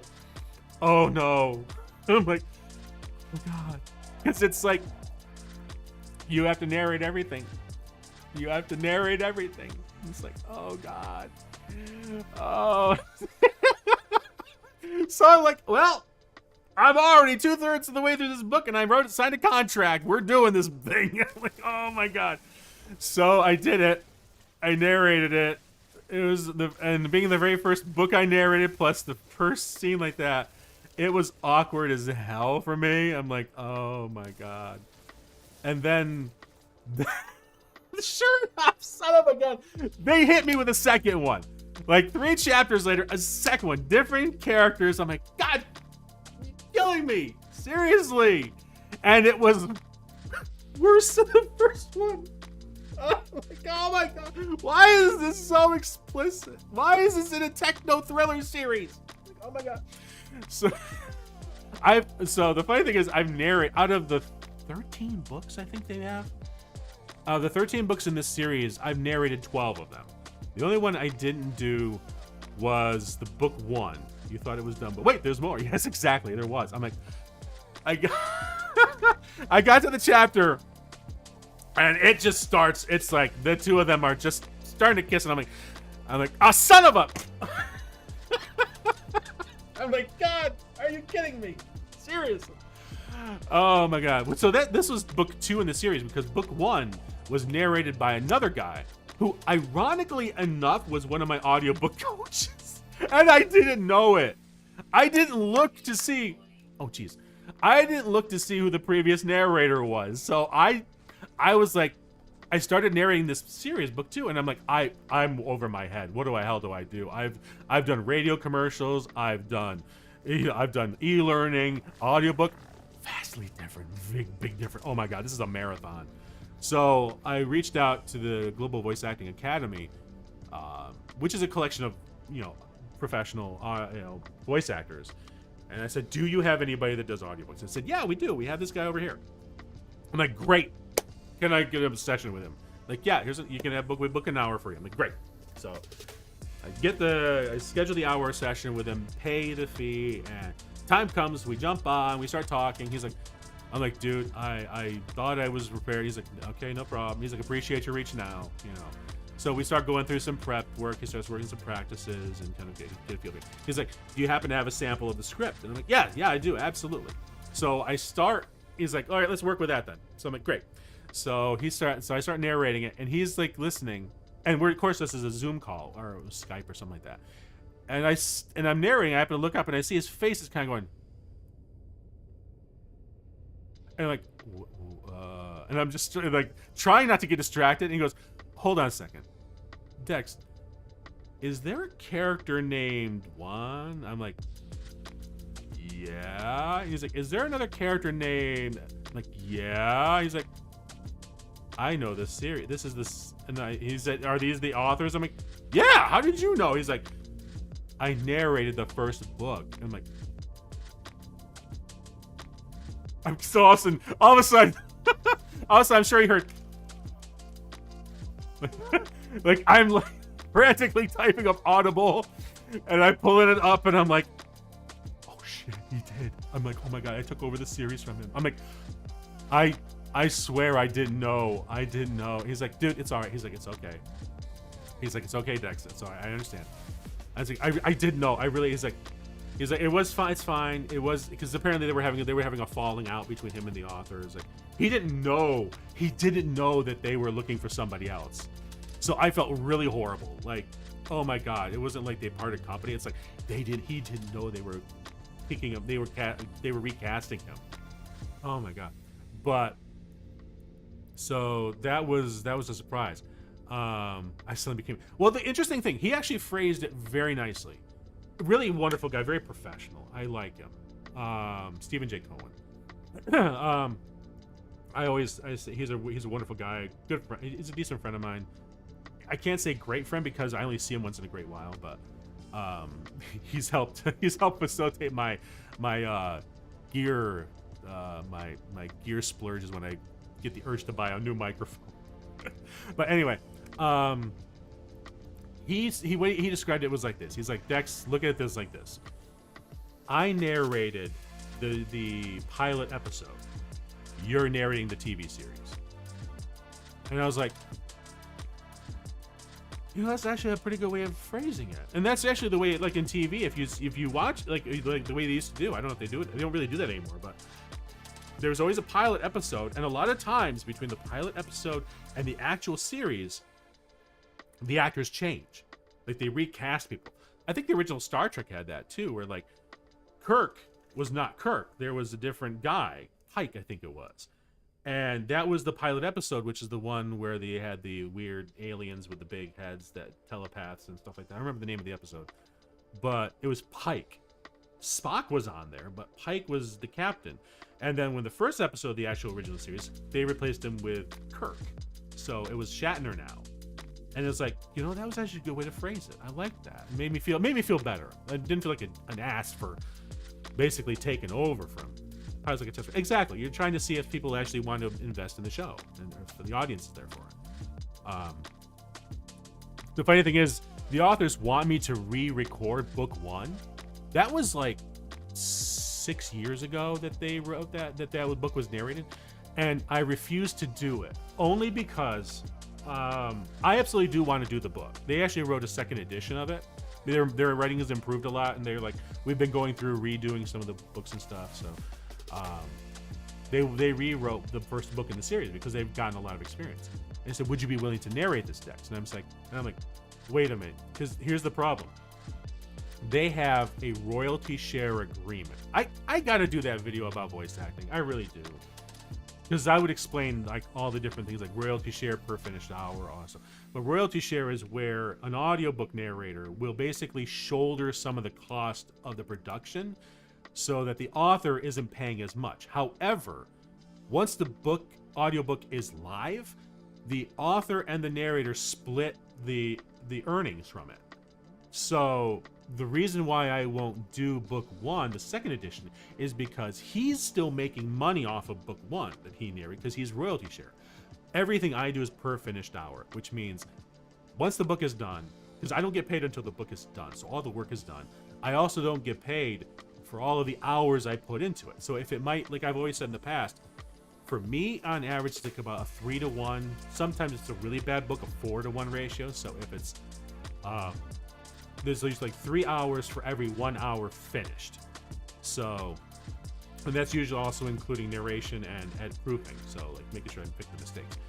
So in the end, I'm paid for what the final runtime of the audiobook is. It could very well take me 50, 60 hours to narrate that book, but the final runtime might be 12 hours. So I'm paid the 12 hours. This is the reason why.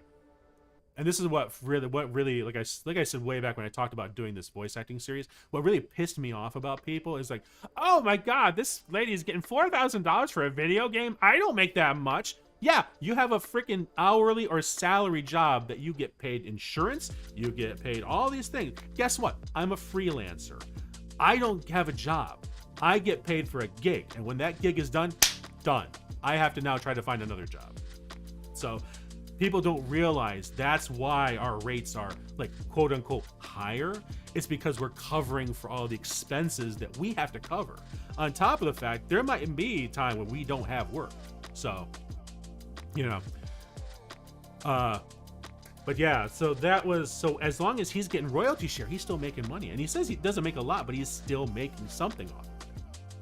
And it's usually a 7-year contract. So I told the authors, and they're really understanding. We've done, like I said, like 12 out of 13 books. So we've got a great chemistry. They've pushed me for a lot of awards. We've gotten noms. So I really like working with them. But I told them, I said, I can't. I want to, but I can't, because here's the thing. We're talking about me potentially cutting off his revenue, because first edition is going to be out. He's not going to let you, because they wanted to get him to take it off the market. He refuses because he wants them to buy him out, which is perfectly justifiable. You know, if they wanted to cut off his revenue, then he's expecting an upfront cost to cover that, and that's 100% perfectly good. I would do that too, but they don't want to pay the money, so they're kind of quote unquote trapped in this contract with him, which is why I don't do royalty share. I do per finished hour, so the author doesn't have to worry about that. But I won't do it because I would be basically the second edition. If the first edition and the second edition are on the market at the same time, why would anybody buy first edition when the second edition is both narrated by the same author by the same narrator for the whole series, and is now updated copy? Like, that's the same thing as basically like trying to cut him out, and I'm not going to do that because I will be blackballed. Like, that is a thing. I know people sometimes say, oh, that's not really a thing. No, the entertainment industry, absolutely, you do get blackballed. I'm in several groups where we actually report clients that refuse to pay or try to scam us. They won't get hired. They will not be able to hire a professional voice actor, because we will blackball clients. Because for crying out loud, if a guy, we bill him for like a $7,000, nationwide radio commercial, and they're like, nope, sorry, and then they start using it for something else, like, and they won't answer, and we have to kind of resort to legal course, we'll certainly report that to everybody else, like, hey, don't work with this guy. SAG-AFTRA does that. Like right now, the writer's strike, SAG is striking alongside them, the writers. Voice actors, audiobook narrators aren't included in that because we have a different, SAG has a different contract with the publishers, and all the publishers have signed on to SAG rates. So we are perfectly fine still narrating. I support fully the protests, and I support the Writers Guild. But thankfully, I don't have to strike. So,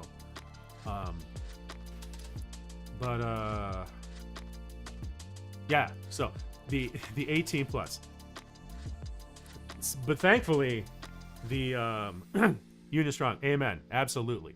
The fact that all the unions are coming together is cool. I get excited about that. There's actually a good series. What was his name? What's his name? Adam Ruins Everything. He's Adam Conover. Yeah, he's apparently one of the. I don't know. He's not the. I don't think he's the head of the Writers Guild, but he is somebody who is actually involved in the leadership, and he's done these. He's done this great video about the why they striked, because like everything, whoever controls the narrative controls what people think, and this is the reason why a lot of companies hate unions, and workers who work for these companies think that unions are bad, because you only hear about the old joke about Teamsters. They won't work unless you pay them $35 for 3 minutes of work, and that's not true. There are bad unions, absolutely, there are bad unions, but the vast majority of them are trying to make sure, like, for crying out loud, the 5-day work week came about because of unions standing strong, all that stuff. All the things, even Labor Day came about because of unions, like, they are and nowadays we've got Amazon and all these companies trying to just commoditize employees. We have, like, these software companies, Uber and Airbnb, basically not wanting to pay employees, but they turn people into freelancers so they don't have to pay them insurance and all that stuff. And unions are trying to work, and especially with AI. Like, for God's sakes, AI, like, that's what the Writers Guild is really striking, because they want to get these anti-AI clauses in the contract. It's like, because it's not going to be where somebody at the studio, you tell ChatGPT to write them a script, because you can do that. Oh, write me a script in the style of Steven Spielberg, or something like that, and it will do that, and it will spit it out. Then what the Writers Guild is refusing to do is don't want then somebody to take that script and hand it to a writer and say, "Can you punch this up a bit, please?" Like, no, you hire a writer to write, not to punch up a computer's script, And for God's sakes, I'm frustrated because I see synthetic voices. I see people having their voice. I know voice actors have had their voices stolen, and now see them on these AI freaking companies, selling their voices when they aren't making anything off of it. There are some voice actors I do know that are signing contracts with these companies and getting their voices officially put in there. That's their choice. It is what it is. I think AI has a place. I just think right now, the way companies are using it is just horribly misguided. Completely, it's just the same damn thing about disrupting industries. It's like, no, it's like they're trying to commoditize people, and this whole democratizing art thing, that's BS. Like, come on, anybody can make art. You just have to put the time into it. And a lot of people who don't want to do that. And it's like, so now we have, like, what is it? I don't know, Da Vinci or whatever, these AI art programs now that take copyrighted art, like artists' own work, and they'll use it on them, basically. So you have voice actors. Even then, we're still talking about the illegal potential uses. Like, I know it's been reported that somebody actually used a synthetic voice to try to almost con this guy's parents out of their money, because now it just takes like a couple minutes of hearing a voice and they can create a voice sample. They can create a synthetic voice now and use text to speech to speak to a person's parents, and that's happened. People have done that. For God's sakes, we've got deep fakes, and we have revenge porn and stuff like that. Like, nowadays, that stuff is becoming very good and looking real. It used to be like the face would kind of move all over the place, and it's like, you could tell it's fake. But nowadays, for God's sakes, and in the climate we have, politics and stuff, you can make anybody say anything you want. I have over 90 audiobooks. We're talking, 800 hours of my voice out there? Like, it would take nothing for somebody to create a synthetic voice of me. I want protection. I honestly would feel like if somebody said, "Hey, you narrated this thing," I'm like, "No, I didn't. What are you talking about?" And they're like, "Yeah, it's your voice." And I pull it up and I'm like, freaking out. I would feel like I was violated. Somebody stole my voice, is making money off of it, and what? I don't have a right to say what happens with my voice? Like, come on, you know? And that's, I didn't want this to turn into a rant. Like I said, I do think AI has a place. Like, if finding efficiencies in workflows, yes. You know, helping to schedule stuff, sure. Research, maybe, as long as it's not like what they're trying to shove, like a chat GPT into a search engine. Like, no. I do not need the search engine telling me, here's the only option, and it might not be actually correct because chat GPT will make stuff up. Like, no, I can search a search engine, but AI could certainly help in like categorizing what I find, or like providing me with a whole list of spreadsheet or something like that. You know, I can see uses for it, just not art, you know, not the stuff they're doing with it right now. They just want to be first to market, and it's like, I don't know. That's why, like I said, I 100% support the union, the Writers Guild Union. I support the fact that the airline the flight attendant union is actually striking with them. I'm like, that's cool. I like that. That's awesome. What was I doing now? Oh, right. We process copper to the definer from the menu. Okay, yeah, jeez, I forgot what I was doing. Deepfakes are scary. Absolutely. Like, oh god. There was even a streamer, a guy, and that's and you know, oh my god, it's the fact that a lot of, you know, oh god, I'm gonna stay away from that, because it's like this I don't want this to get too political. I have a very strong stance on my stream that I do not want to get into political, because I deal with this stuff every day. I hear this stuff from people that I want to like, I want to be polite, but I'm sick of it. And this is my escape. This is my relaxation. But obviously there's some things I'm going to talk about. Like, I'm a voice actor. My business is that, and this is something important. So I get a little concerned when I hear people bad mouthing, you know, unions and stuff like that. I'm like, I'll tell you, like, working for Tantor, I'm not officially a part of the union yet because I haven't been able to afford the union due. There's a initiation fee, and then there's your quarterly, I think it is, quarterly fee. The initiation fee is not that cheap, so I have to save up for that.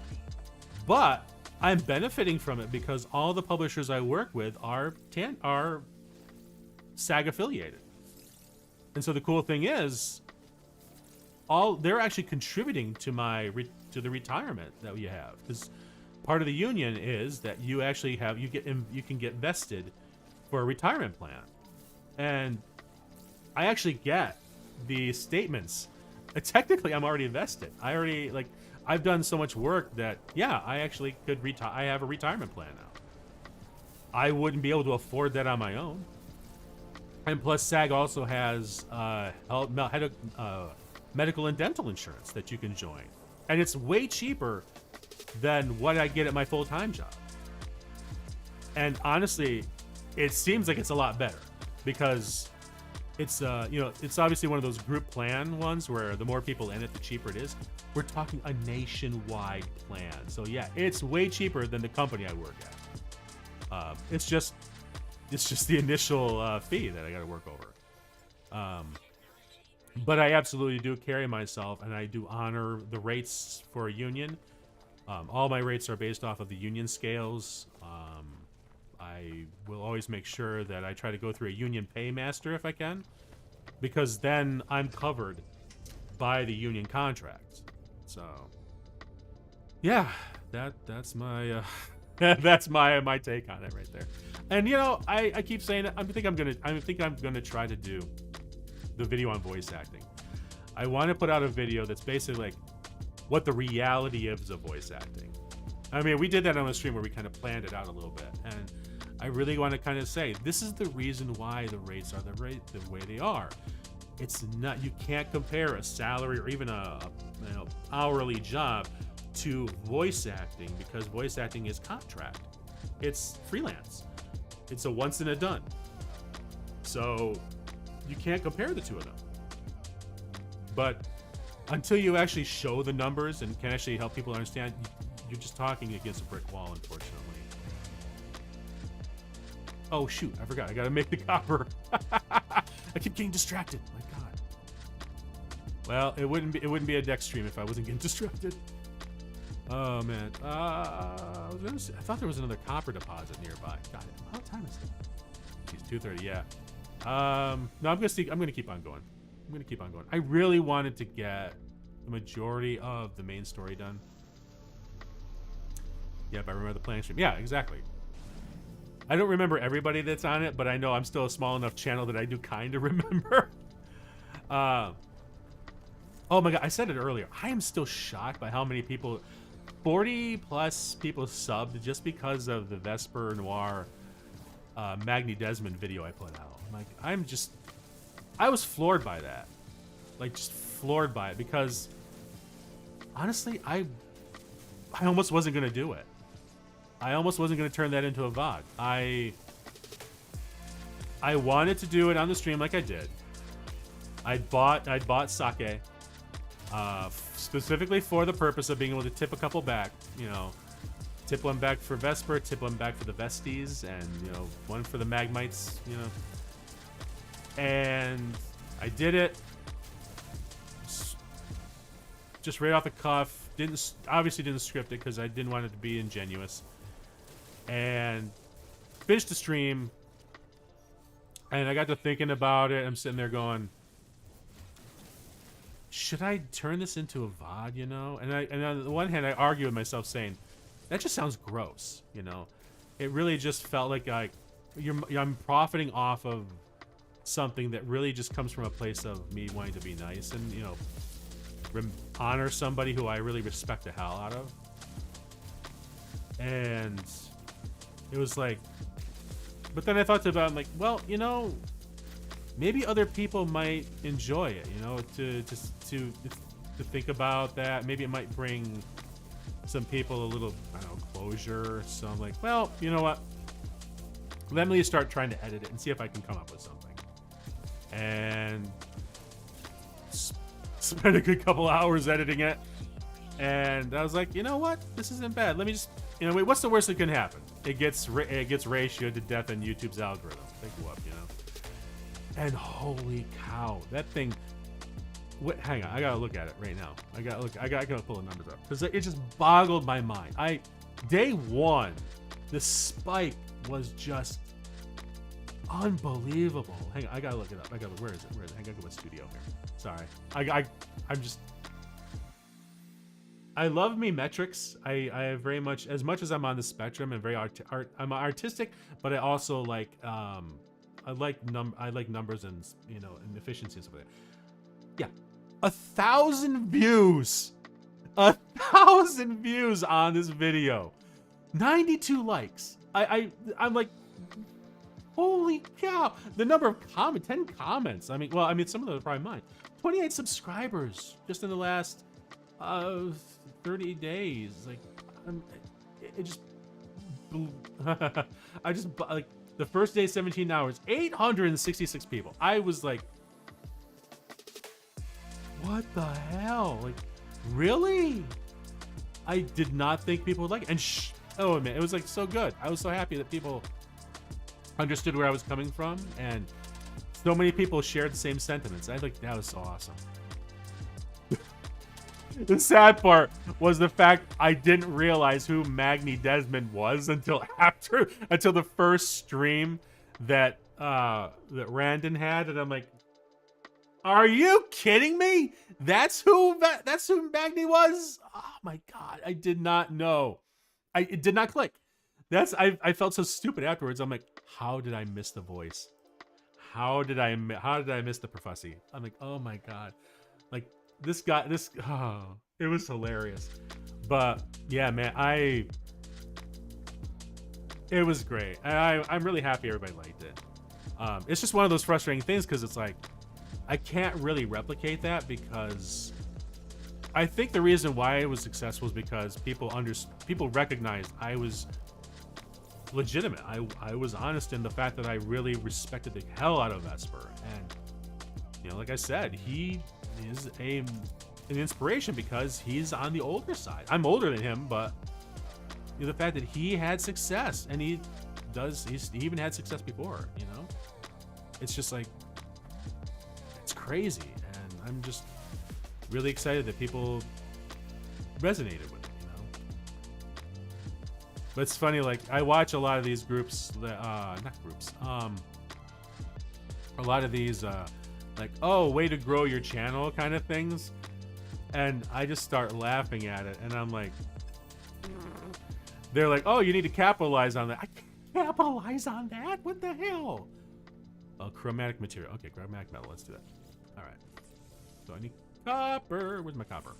There we go. Yeah, so I'm trying to think of... The funny thing was, I was actually surprised that the singing short did as well as it did. I mean, obviously nowhere near the Magni one, the Vesper one. But it had a couple hundred views on it. I was like, or at least 150 or something like that. And some people liked it. So I was like, oh. Even one person was like, dude, this is my favorite song. Can't wait for the cover. I'm like, that's right. I gotta finish the cover. This is let me put that on the list. Let me put that on the whiteboard. Another thing. Oh my god. It's between that, the voice acting VODs, those Shakespeare ones. I still want to do those.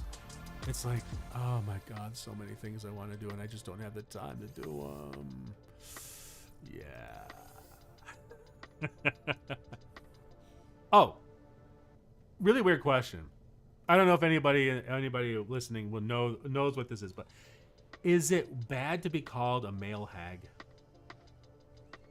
The reason I ask is because I was doing a search and found some references and stuff like that, and I saw that, and I'm like, is that a bad thing? Because there were some compliments in it, but it was also like the male hag. I'm like, is that a bad thing or is that a good thing? I can't tell anymore. Like, oh wait, so I'm building the base computer. Oh, is that what I'm building? Oh yeah, okay, chromatic material. I'm just gonna throw something together, but what that's mean? Is it mean? Okay, all right. The funny thing was, it was in the midst of like some positive, like in the same phrase, they said he's actually got a he's actually got a good singing voice. So I'm like, okay, like they didn't like some of the games I play, which I'm like, fine, I don't care. I'm like, you know, I play what I play. I like. But then somebody else answered, we actually prefer the term boomers. I'm like, god damn it, I'm not a boomer. I'm a Gen Xer, man. So okay, so it doesn't have a necessarily good connotation. All right, well, you know, I'll take the good parts of it and just ignore the bad.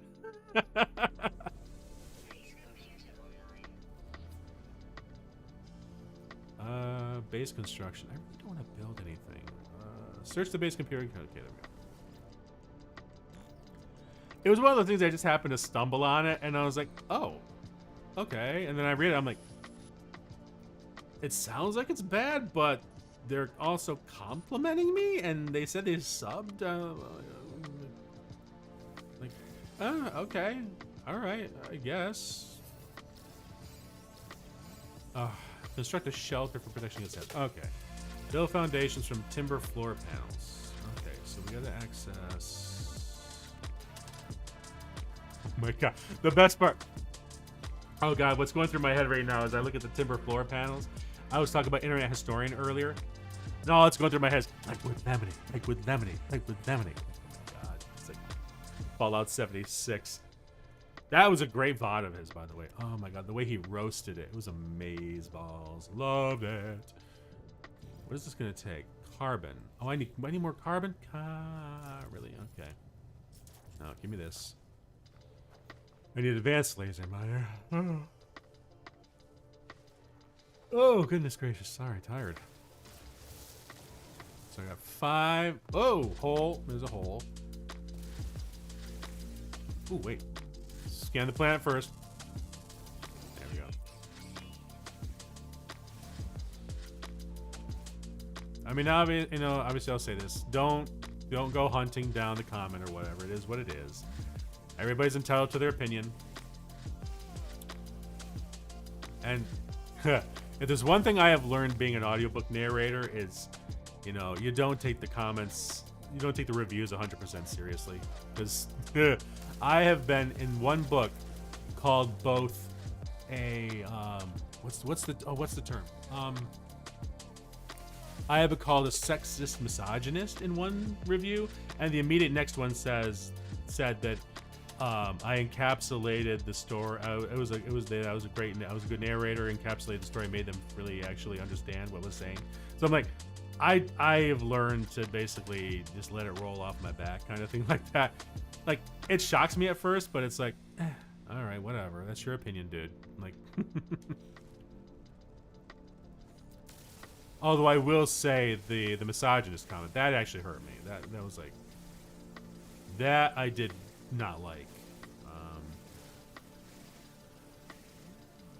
But like, one of the things I always say is like, when I'm actually looking at reviews, I am looking to see if there's anything legitimately being said, because sometimes a review actually will have good comments. Like, they'll say, you know, oh, I felt his pace was a little too fast, or I had one where I'll be honest, Australian is my weakest accent because I tend to slip into general British a little too easily.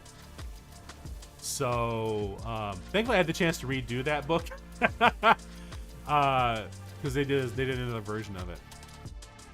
So I was able to actually try to recapture to get a second chance, and people liked it, so I got better at the accent. But there is oftentimes legitimacy in a review. It's just if it's being critical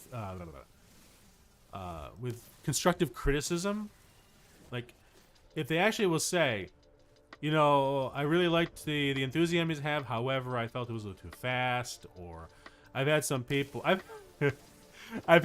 say that they like the pace I am because they're like, God, if it's in good faith. Exactly. Like, you could tell the person actually is being maybe not necessarily analytical, but they are trying to give a comment that will be helpful. There are just some people who are like, hated the narrator, he sucked. I'm like, all right, well, that's not helpful at all. Next comment. I've had some people, it's like, I've given him a try with a couple of books, I just can't stand his voice. Like, hey, I'll be honest, I listen to audiobooks too, and there are some narrators I don't like. It's not surprising.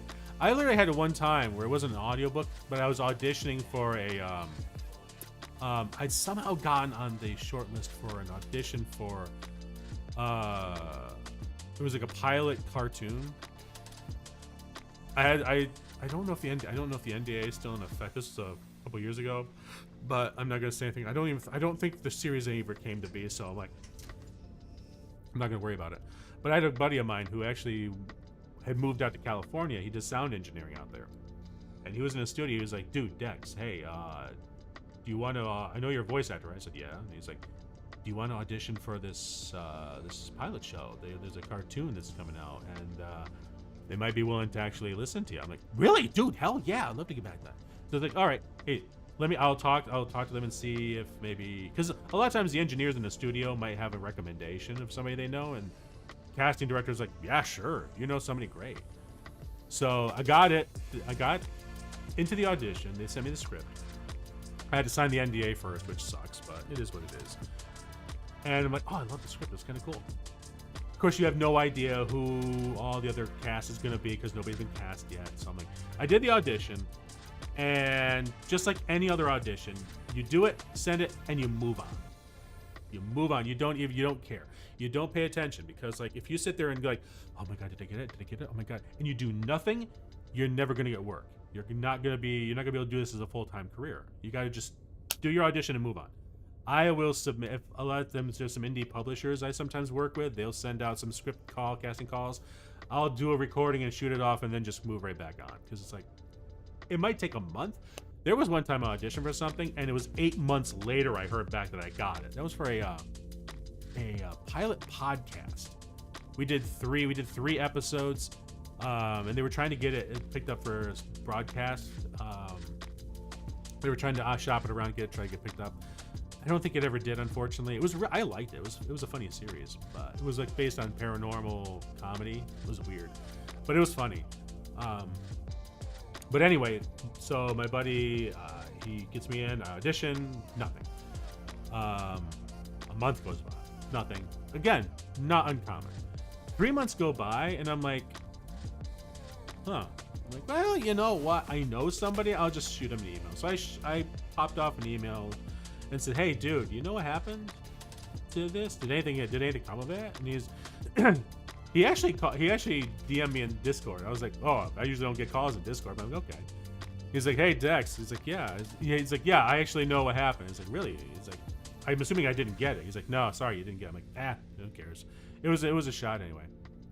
He's like, you want to know the reason why? I'm like, sure. Like, you almost never find out the reason why you don't get cast for something, because they don't have time. The unfortunate thing about being a voice actor is there are thousands of people who think they can do it just by buying a snowball microphone or a Yeti and just plop it up in their kitchen and start recording.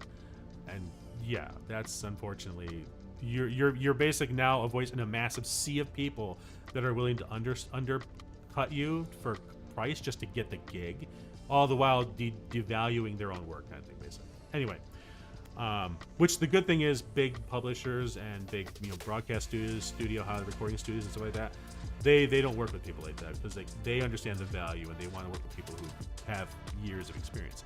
But anyway, the fact he knew was shocking. I'm like, I almost never hear why. I'm like, yeah, sure, why not? He's like, okay, so here's the thing. He's like, they said your performance was great.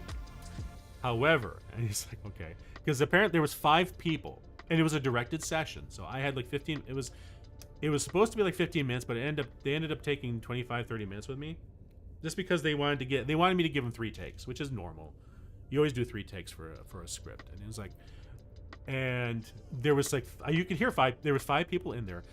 There was my buddy who was recording. He was the one managing the soundboard. There was a script writer. There was a producer. There was a casting director. And then there was a second producer. I think that's what it was. I think there was 2 producers, the casting director, who's really the most important person. Then there was the writer, and then there was my buddy. So he was like, so here's the thing. I'm like, okay. And he goes, they loved your performance. They loved your takes. They thought you were great. However, one of the producers said your voice sounded like her ex-husband and she couldn't stand listening to you. I'm like, what? He's like, yeah, that is, she's like, she didn't want to, because it sounds horrible, and it sounds like that's illegal. You can't do that. Yeah, you can actually, absolutely. And honestly, I don't mind it, because why on earth would I want to force somebody to work with me that's going to be uncomfortable working with me? You know, I can't change my voice. Well, I mean, sure, I can. Are you for real? Absolutely, I am for real. I remember it because it was the only time I've ever gotten the reason, and it was so hilarious. I'm like, oh my God. You know what? The fact that my voice sounding like somebody else is like, that blew my mind. I'm like, oh my God.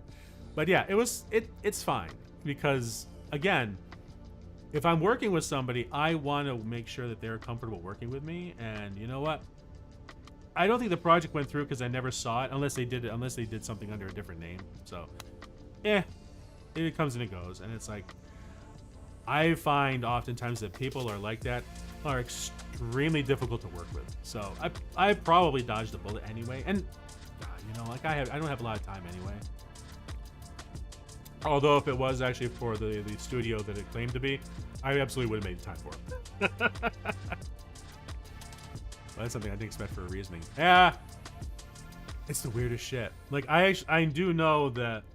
Oh God, I'll tell you another story. I think maybe I shared this once, but I'll say it because it's probably been a while. So I used to work with a recording studio locally, and most of my e-learning and my corporate work came from them. I actually did some e-learning. I had some couple good gigs. Like I did a for 2 dealership for not VW, Mercedes-Benz and BMW dealerships. they had released some new. They had each one of them had new software that they were putting out, so they needed somebody to do e-learning. Like, so I got the chance to do those scripts. So I was getting a lot of decent scripts from them. The price wasn't the greatest, but I'm like, you know, they're local. It's fine. Yes, I do. When he's got typecasted.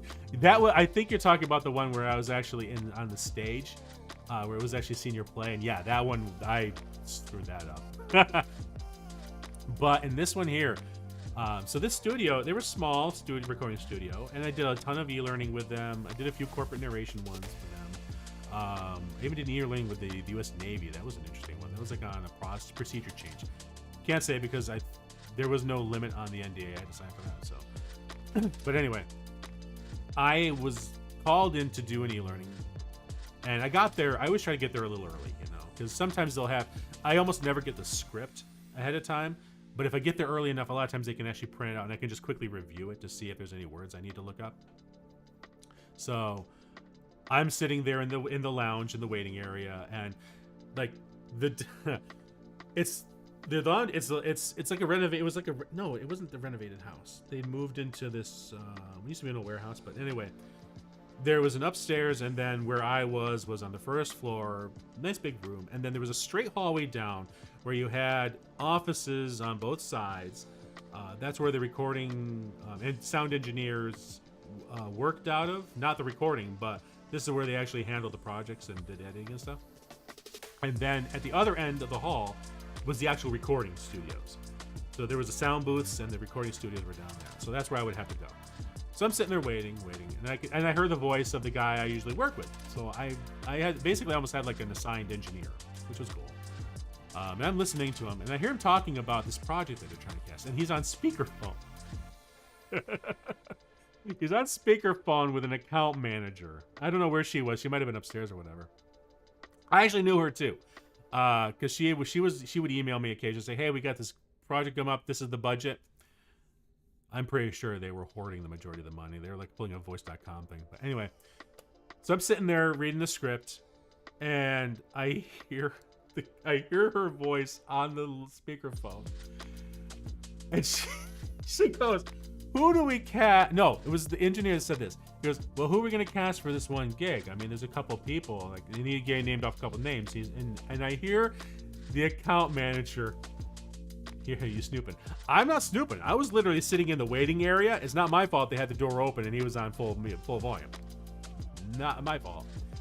And so I'm sitting there, and I hear the account manager go, "Well, let's go with so-and-so. She's the cheapest. She'll work for the least amount of money." And I'm just sitting there going, and it was just one of those things that like literally went. I was like, "Are you fucking kidding me? That's how you're casting? Who will work the cheapest?" Like, I know these guys would, and there was numerous times where they would actually try to get me to change my rates or whatever. And I'm like, no, I'm already on the low end. Like, you know, so I didn't get a huge amount of work, but occasionally I did because I was requested. Because most of these independent recording studios, they'd have all of their cast on the site, so people could listen to samples and pick who they wanted to work with. So a lot of times I was being requested, so they knew that there was a minimum that I would work for. They refused to give me a studio fee, which I kind of pissed off because that's a SAG thing. Like, you are required to pay a minimum of an hour in the recording session, and there's a studio fee that is collected in addition to whatever your hourly rate is. And suddenly it gets back down. No, what happened? I always did whatever was requested. They knew what my rate, and they would say, here's what the budget is. Are you okay with this? And I'm like, yeah, sure. I started to suspect that there was something going on, because I'm like, I kind of figure Mercedes-Benz can cover more than like $600 for a 3-module e-learning course for their dealerships, but I don't see that. So I'm like, you know what? That's falling within the range of my the rate guide I have. So I'm like, all right. So I'm sitting, and when I heard the account manager say, "Oh, let's go with so-and-so. She'll work for the cheapest." And I'm just like, fucking hell, yeah, my suspicion was right. I was right. Like, they're trying to find the cheapest, and they're trying to keep the most money. So wait, have you told us I'm having a deja vu? No, I said I think I did a while ago. So I just kind of recounted. The best part was that they didn't know I was sitting there. I had stopped in and somebody had checked me in because I had the script. So it wasn't like nobody knew I wasn't there. But then out of another office, another engineer comes out. He stops, looks to the left, sees me there, and his face goes. And he's like, walks over and he's like, and he goes, somebody will be right with you, Dex. I'm like, okay. And he walks over. He's like, walks to the office door. He goes, dude, you're got a talent here. Silence in that office. Silence. And they go, I gotta call you back. I got a talent here. He pops out. He's, oh hey Dex, sorry for keeping you waiting. I'm like, no, it's no problem, dude. No problem at all. Yeah, let's get this recorded. That was the last gig I did for them. Because it was one of those things that he looked at me, I looked at him. The look on my face, I think, said enough that I'm like, fuck you, man. Like, seriously? Like, dude, I a professional. I am a professional. I was hired. I signed a contract. I will do the gig. I will give you the best performance I will ever give. But we're done, boys. Which was a shame because I did like working with those people, but to hear that sucked. That really sucked. So I'm like, dude, if I was in SAG and I sick them on you, oh God, you would be careful. Like, oh my God. That sucked. I was not happy about that. Yeah. Okay, what do I gotta do? Oh yeah, I gotta build something. That's right, I gotta build something. And this is where you draw the last line. Well, yeah, exactly. I mean, you have to have something. You have to have at some point say, no. This is ridiculous. What the hell? Why can't I? Why is it going all the way over there? Can I do it under here?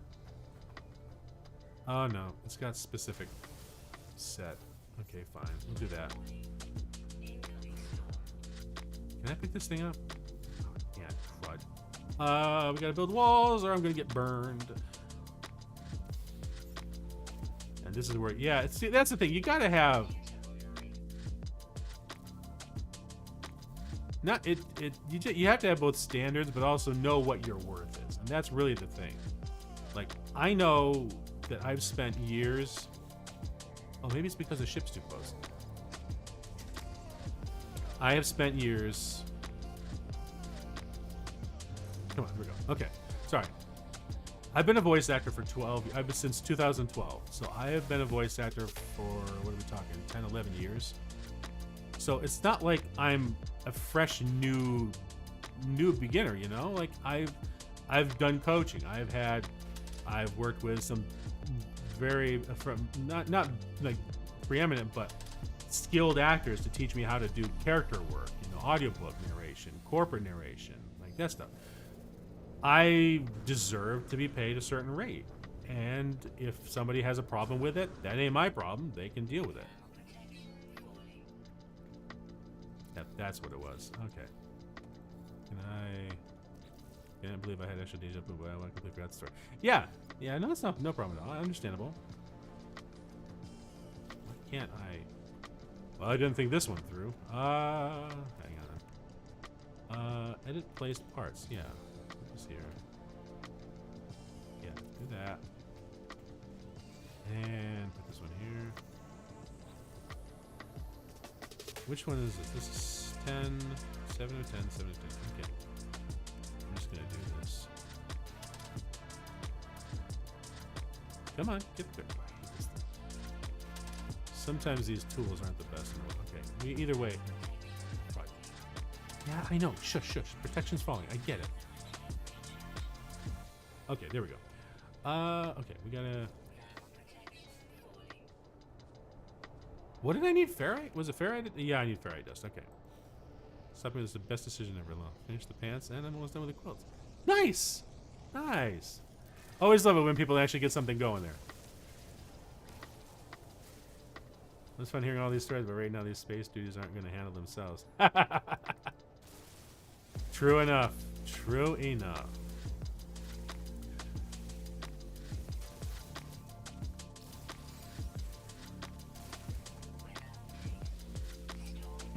Oh, thank God, that's a fast storm.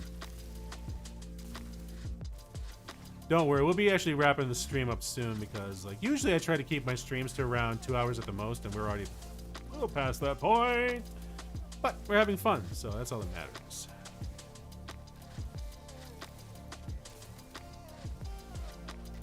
Okay, there we go.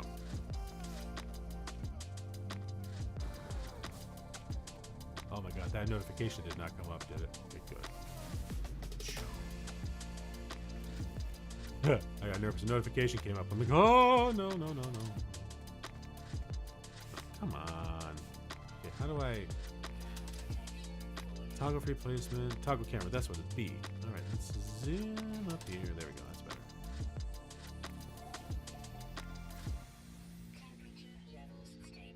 True, no matter what, we always have fun here. Absolutely. Okay, so now we got that taken care of. Can we clear out these... I don't like the rocks in my building.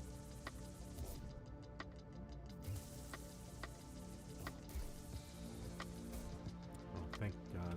Thank God the Steam notifications aren't coming up. Jeez. Perfect. All right, so we got that done. Base computer log updated. Return to the base computer. All right, fine. I really want to get off this planet.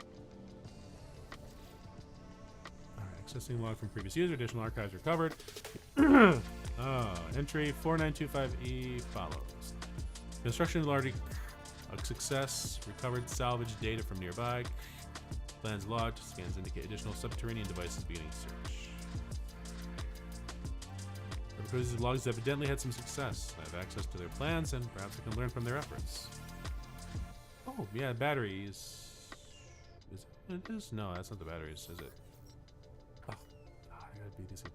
Exosuit. I really don't want to build an exosuit yet. Expand your base by earning new construction blueprints. Construction research unit requires magnetized ferrite. Place purifier in the portable. Okay, fine. So we gotta put pure ferrite. And poof. There we go. Alright. Oh my goodness gracious.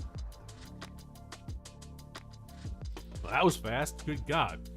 I thought I'd have a little more time. I started drinking. It's like, oh, nope, nope, nope. We're done. We're done. I've only got 3 ferrite left? Dude, that sucks. I have a geode. When did I get the geode? Where the hell did the geode come from? Oh, there you go. I got some ferrite. Nice. All right. Craft nanotubes. Construction research unit requires carbon nanotubes. Gather carbon from plants and trees. Okay, yeah, that's all right. Carbon nanotubes. There we go. Deploy the construction research unit. Okay. I would love to deploy the construction research unit. Let me do that over here. Boop. There we go. Analysis unit online. Diagnostic suggestion. Users should recover salvage data from buried technology. Equip and utilize an analysis visor. Research buildable technology. How many do I have? I have no salvage data. It sucks. I do love base building in this game, I'll be honest. It's just I don't like the looks of some of these things. However, interestingly enough, there is an anomaly that you can actually visit once you actually get to the point in the storyline where you can actually summon it. It looks like a Death Star. It's a big sphere, but once you get there, that's actually the hub, the multiplayer hub, where you actually can see other players playing. It's weird. But you can actually get new blueprints there that are way different than what you can research. So I'm hoping for that. Buried technology. Use the analysis visor. That's one there. Anything nearby? Anything nearby? Anything nearby? Subterranean? Anything down here? Nope. Except for any relics, they ain't gonna do me any good. Wait, what is that? What's that hazardous flora? Okay. Buried technology over there. Cobalt. Are you kidding me? There's nothing nearby. Why is there nothing nearby? 233. Wait, what was that? Oh, birds.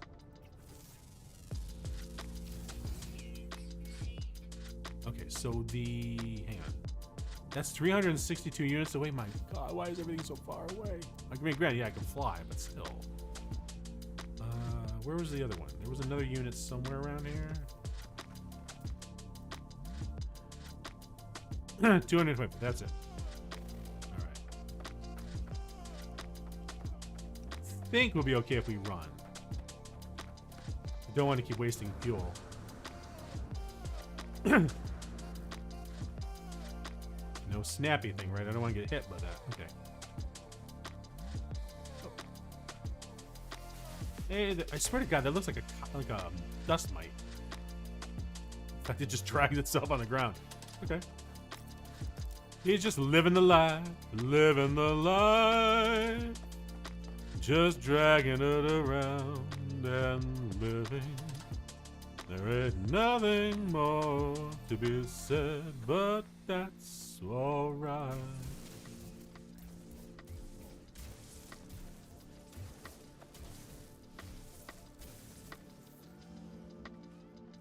What was that noise? That was not what I was expecting. There we go. There it is. Whee! Alright, perfect. So we have some salvage data. But what the heck is that? Sweet root. Oh, for God's sakes, another firestorm? Bloody hell. Seriously? Okay, come on, come on. It's gotta be another...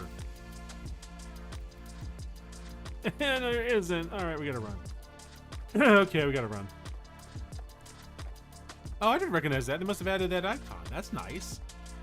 I have lost count of the number of refiners I have lost in this game. Like, you build when you deploy, and then it's just... I don't know where I left it. It's somewhere. It's somewhere around here. Oh, where's my base? Where's my refuge? Oh, Jesus, a hole.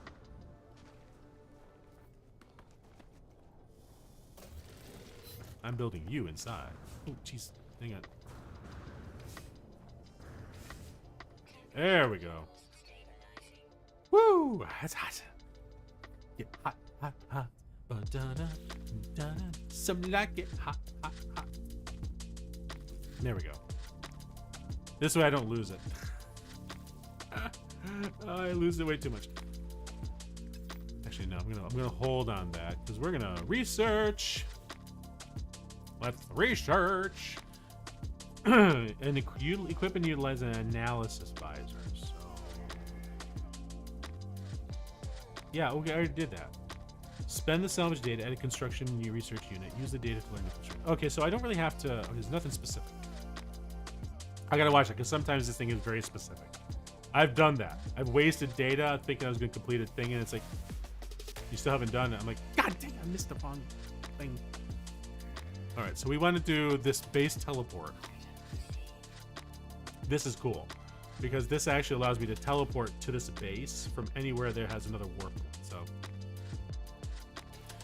the cool thing is that it actually God, I really wish I had some lights in here. It actually will bring your ship with you, so the ship will park right nearby. Your base can be renamed. Interact with your base computer to name your base. How about we wait until this firestorm is gone? Oh, nope. That's hot. That's hot. That's hot, baby, yeah. Oh, God. I was starting to tell it earlier. So, I inadvertently did some, 18-plus narrations in that way. But the best part is, whatever word I was going to use. A friend of mine who's also an audiobook narrator, she focuses strictly on, like, romance novels and does some erotica stuff. And she says to me, she's like, hey, Dex, you sure? Because I said I was considering doing romance novels. And I specifically said, I wanted to do ones that were romance, not erotica, because like I have some, I find it very awkward, especially after the story I told. And she's like, "Oh, well, yeah, there are books that do that. They don't have sex scenes. They're just like romance and about love and stuff." I'm like, "Oh, that's cool. I like that." And I have a list of these are boundaries I will not cross when I narrate, because holy cow, you have no idea the things out there. Like Omegaverse is a thing. I won't narrate that. That is very weird. I won't narrate non-con. The funny thing is, there's a couple things I actually found out about from a proofer that I work with, because when you're independent, you have to hire your own proofer and your own editor, file editor. So the proofer had a list of things she won't proof, and one of them was, I kid you not, zombie romance sex scene. I'm like, are you, what? I literally sent back, and I was not joking. I said, is that really a thing? And she's like, you have no idea. And I'm like, okay, that's on my list. I'm not doing that either. Like, oh my god. Yeah. Oh my god. Some of these, like, it's stuff that would make Goblin Slayer like seem tame, I think. Like, oh god. It's not even referred to necrophilia. There's specific genres. I'm not joking. I couldn't even make this stuff up. Like, I'm with it. They're a wonderful indie publisher. They focus strictly romance novels, but some of the ones that come out, like, and the thing that boggles my mind, maybe it's me being genderist. I don't know, or whatever the term is. Maybe it's me misogynist. It just surprises me how many of these authors that write these books with non-con and the R word and stuff like that are women. It's just surprises me. And I mean, more power to you if that's what you like, it just surprises me. I was not expecting that. And so I told her, I said, there's some things I won't narrate. She's like, oh no, absolutely, I don't either. I'm like, but before you get into romance novels, Dex, you kind of need to know what you're getting into. And I'm like, what the hell do you mean getting into? Like, what's this a thing? I mean, it's a book, right? I mean, yeah, it's got some, uncomfortable things sometimes. She's no. I'm talking about the fans. I'm like, the fans? Like, what's so big about the fans? Like, I know some people who say they're a fan of mine, but it's like they're nothing. They just want to know when the next book's coming. She's like, no. She's like, no, Dex.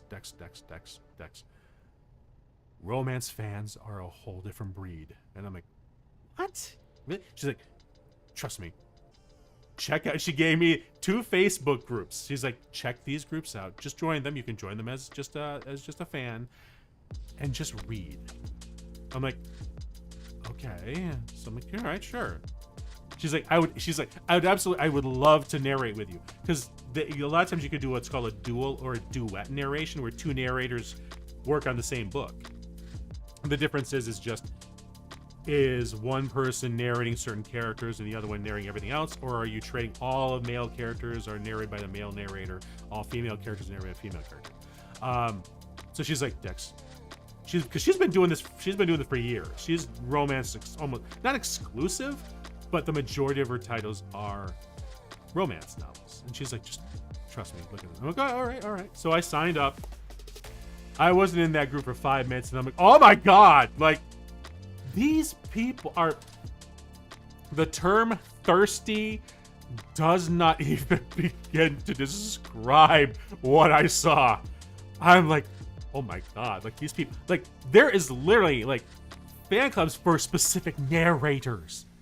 Like, it's frightening, like how devoted is a word you could use. Like, they're like, when's the next book by this narrator come out? Is it coming out? Oh my god, I heard this one. I was like, I can't go to sleep without listening to this narrator. Oh my god, you have no idea what I do when I listen to him. I go, oh my god. I'm like, no. Oh my god. I was like, what the heck am I reading? But I will say this too. There were some bad things, not like off the butt, but there were a few where I just kind of got pissed off a little bit. Because there were a few where they actually said, so I made the mistake in looking up the narrator I love. I saw his headshots on his site, I'm gonna pretend I didn't see that and that he looks like the guy on the cover.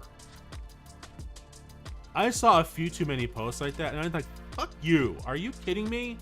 Like, seriously. Like, this is, like, God, really? Like, so, needless to say, I haven't really done any romance novels. The best part is there's a lady I work with at my evening job that I come at work at before I come here. And she knows I'm a voice actor. And she goes, Dex, have you narrated romance novels? I'm like, not yet. She's like, will you please let me know when you do? I'm like, why? You looking for a specific title? She's like, no, so I don't listen to it because I don't want it to be awkward sitting next to you.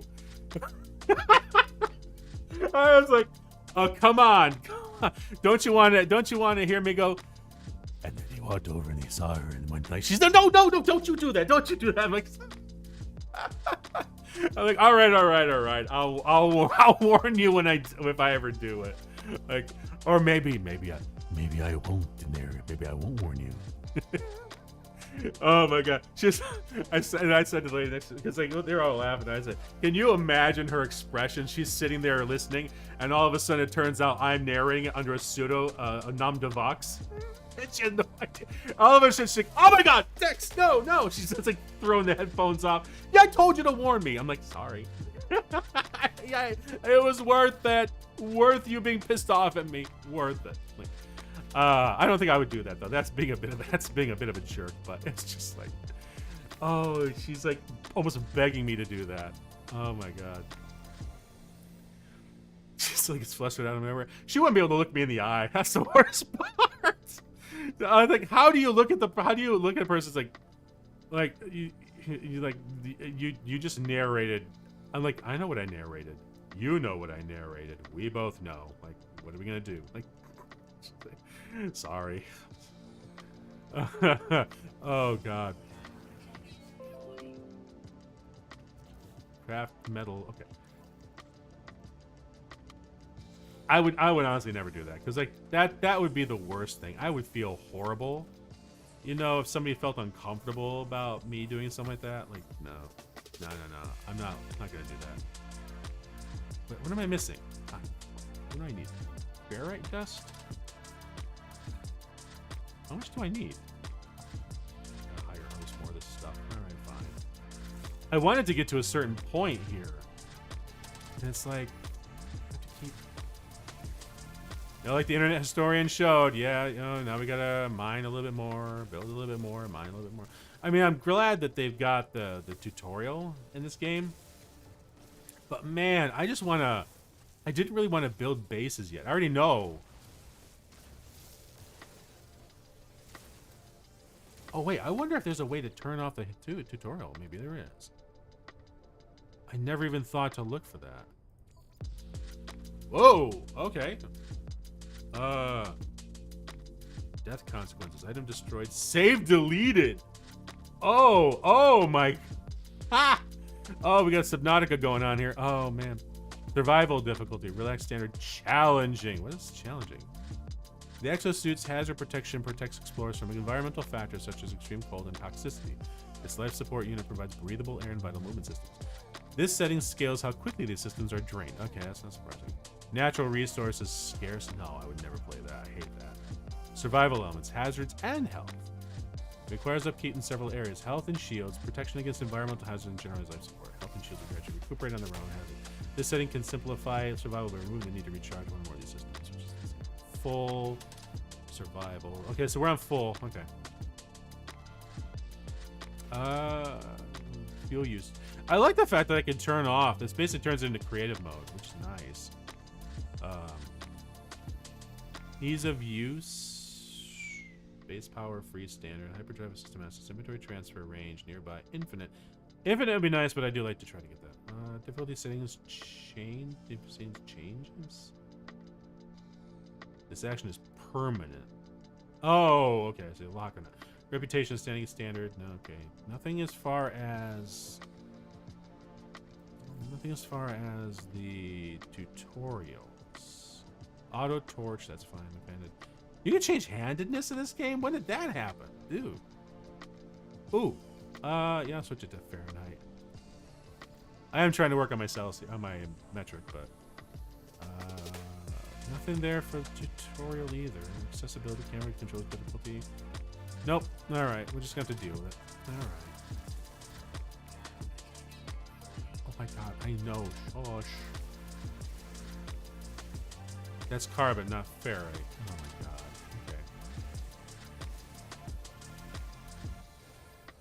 Okay. Get that there. This here. How many am I getting? 8, 12, 14, 15. Sodium. Not bad. I really love it when the planet has like these big chunks of ferrite. Like this isn't bad, but there are some that are bigger. Although I have to have the advanced terrain editor though, advanced mining beam, because that would actually. There are some items you can't get unless you actually upgrade the thing, this gun, whatever it's called. Like yeah, right there, the X right there. I can't cut that. I need advanced mining laser. Yeah, that's it right there.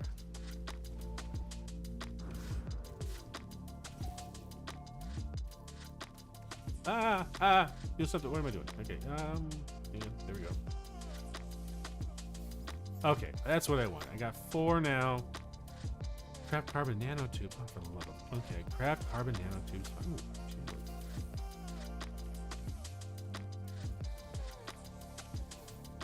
what am I building? Like, base teleport module. Oh, because I got the teleport. Okay. Construct a base teleport module. Let's put the Stargate. Where am I gonna put the Stargate? Oh god, I love Stargate. It's been so long since I watched it. Oh, geez, that's a big. Oh, there we go. Can we? How far can we put this? Oh, that'll actually work right there. Yeah, let's do that. Learn the biofuel reactor. Oh, God, learn the biofuel reactor. Select powering the base in the mission. Learn the bioreactor. Learn the base module construction research. God, more blueprints to learn.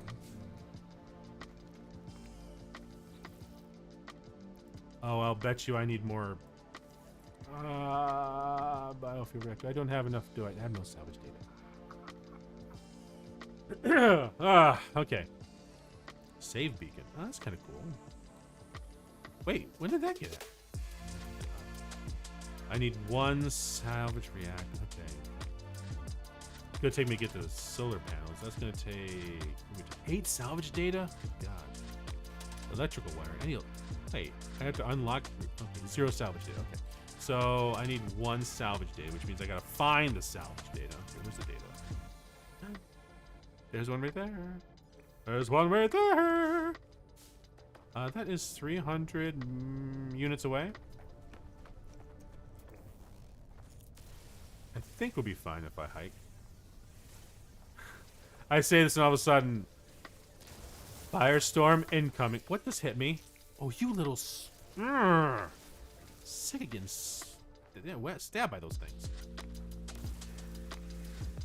No, no, no, you don't have to run. I'm not aiming at you. Oh, fine. Just go on.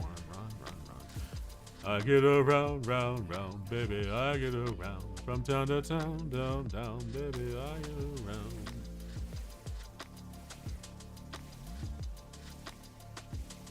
I really want to get that cover done. I want, because I ain't that a kick in the head. I want to do that. I wouldn't mind doing Blue Moon. Blue Moon. You keep me standing alone without a care in my heart, without a love in my own. Okay, well, there's a few songs I want to do. Like, I wouldn't mind doing some Mel Torme. Definitely Dean Martin, because he is absolutely in my wheelhouse. He was, God, his voice. He was the one I always sang in show choir anyway. When we used to do jazz choir.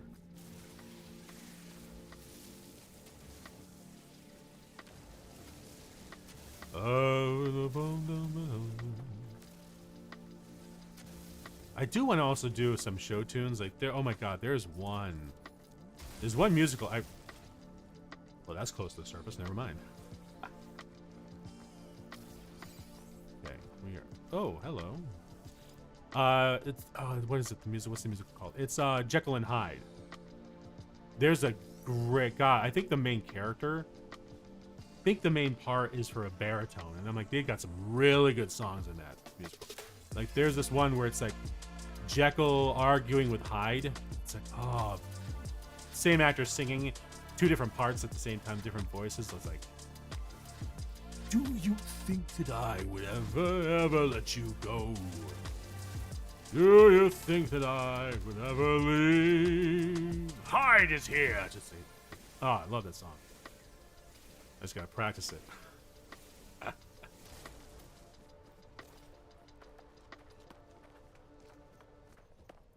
I know the songs I really do want to actually sing, like the some of the arias. Like there's God, there's a German one I used to sing a lot. What is it? Oh, dang it! What is the song? Das. What is the song? Das Leben wohnt uns. No. I can't remember. I'll have to look it up. The hard part is actually trying to get Show Tunes karaoke stream. Absolutely. I used to sing Guys and Dolls. That was the best part. Nicely Johnson, I think, was the character that I used to play. Buddy of my, oh my God, I've talked on the stream before about a good friend of mine, Troy. He and I were like the main guys in performing arts. Actually, we were the only guys in performing arts. So we would always have to do a duet ourselves because, you know, we got paired off. It was either that or we were both paired off with 12 girls each to do parts. So yeah, I was always excited when we had our chance to do that. So Guys and Dolls with my favorite. Like, when you see a guy reach for stars in the sky, you can bet that he's doing it for some dough. When a bum buys wine, when a bum can afford, it's a... Oh, God, I can't remember the words. Ah! Oh, man, I used to love that song so much. It's some little broad. When you see a gent pay for all kinds of rent for a flat that could flatten the Taj Mahal. Call it sad, call it funny, but it's better than even money. That the guy's only doing it for some doll. Yeah, it gets up a little high there. I gotta watch that. Oh God, that's one of my favorite. Oh, Troy back in the stories again. Yeah, I'll bring him out every once in a great while. What do we gotta do now? What are we doing now? What am I building now? I'm building the building the biofuel. Oh, I need metal plating. Metal plating. There we go. So we're gonna put the biofuel reactor over here. I'll put it up there actually. Boop. I love the fact I can put it up here. No. We'll go over here. No. Yeah. No. Yeah. No. No. I don't mind putting the solar panels up there. It's just like, oh shush. I know. I'll put it. Yeah. I'll put it right here. There we go. Oh, baby, it's cold outside. I gotta go. I have to do a Christmas karaoke stream. I was gonna do one last year by Chicken Now. I am so mad I didn't. I really wish I had. Oh, just backwards. There we go.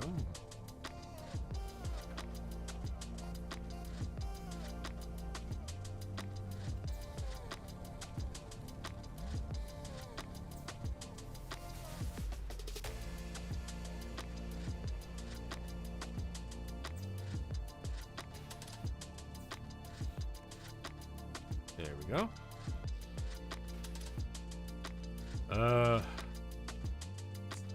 Hello. Base terminus teleporter. All your bases are belong to us. Okay, it's not on. Base computer online. Oh, great. I'm glad the base computer's online. Can we get off the planet now, please?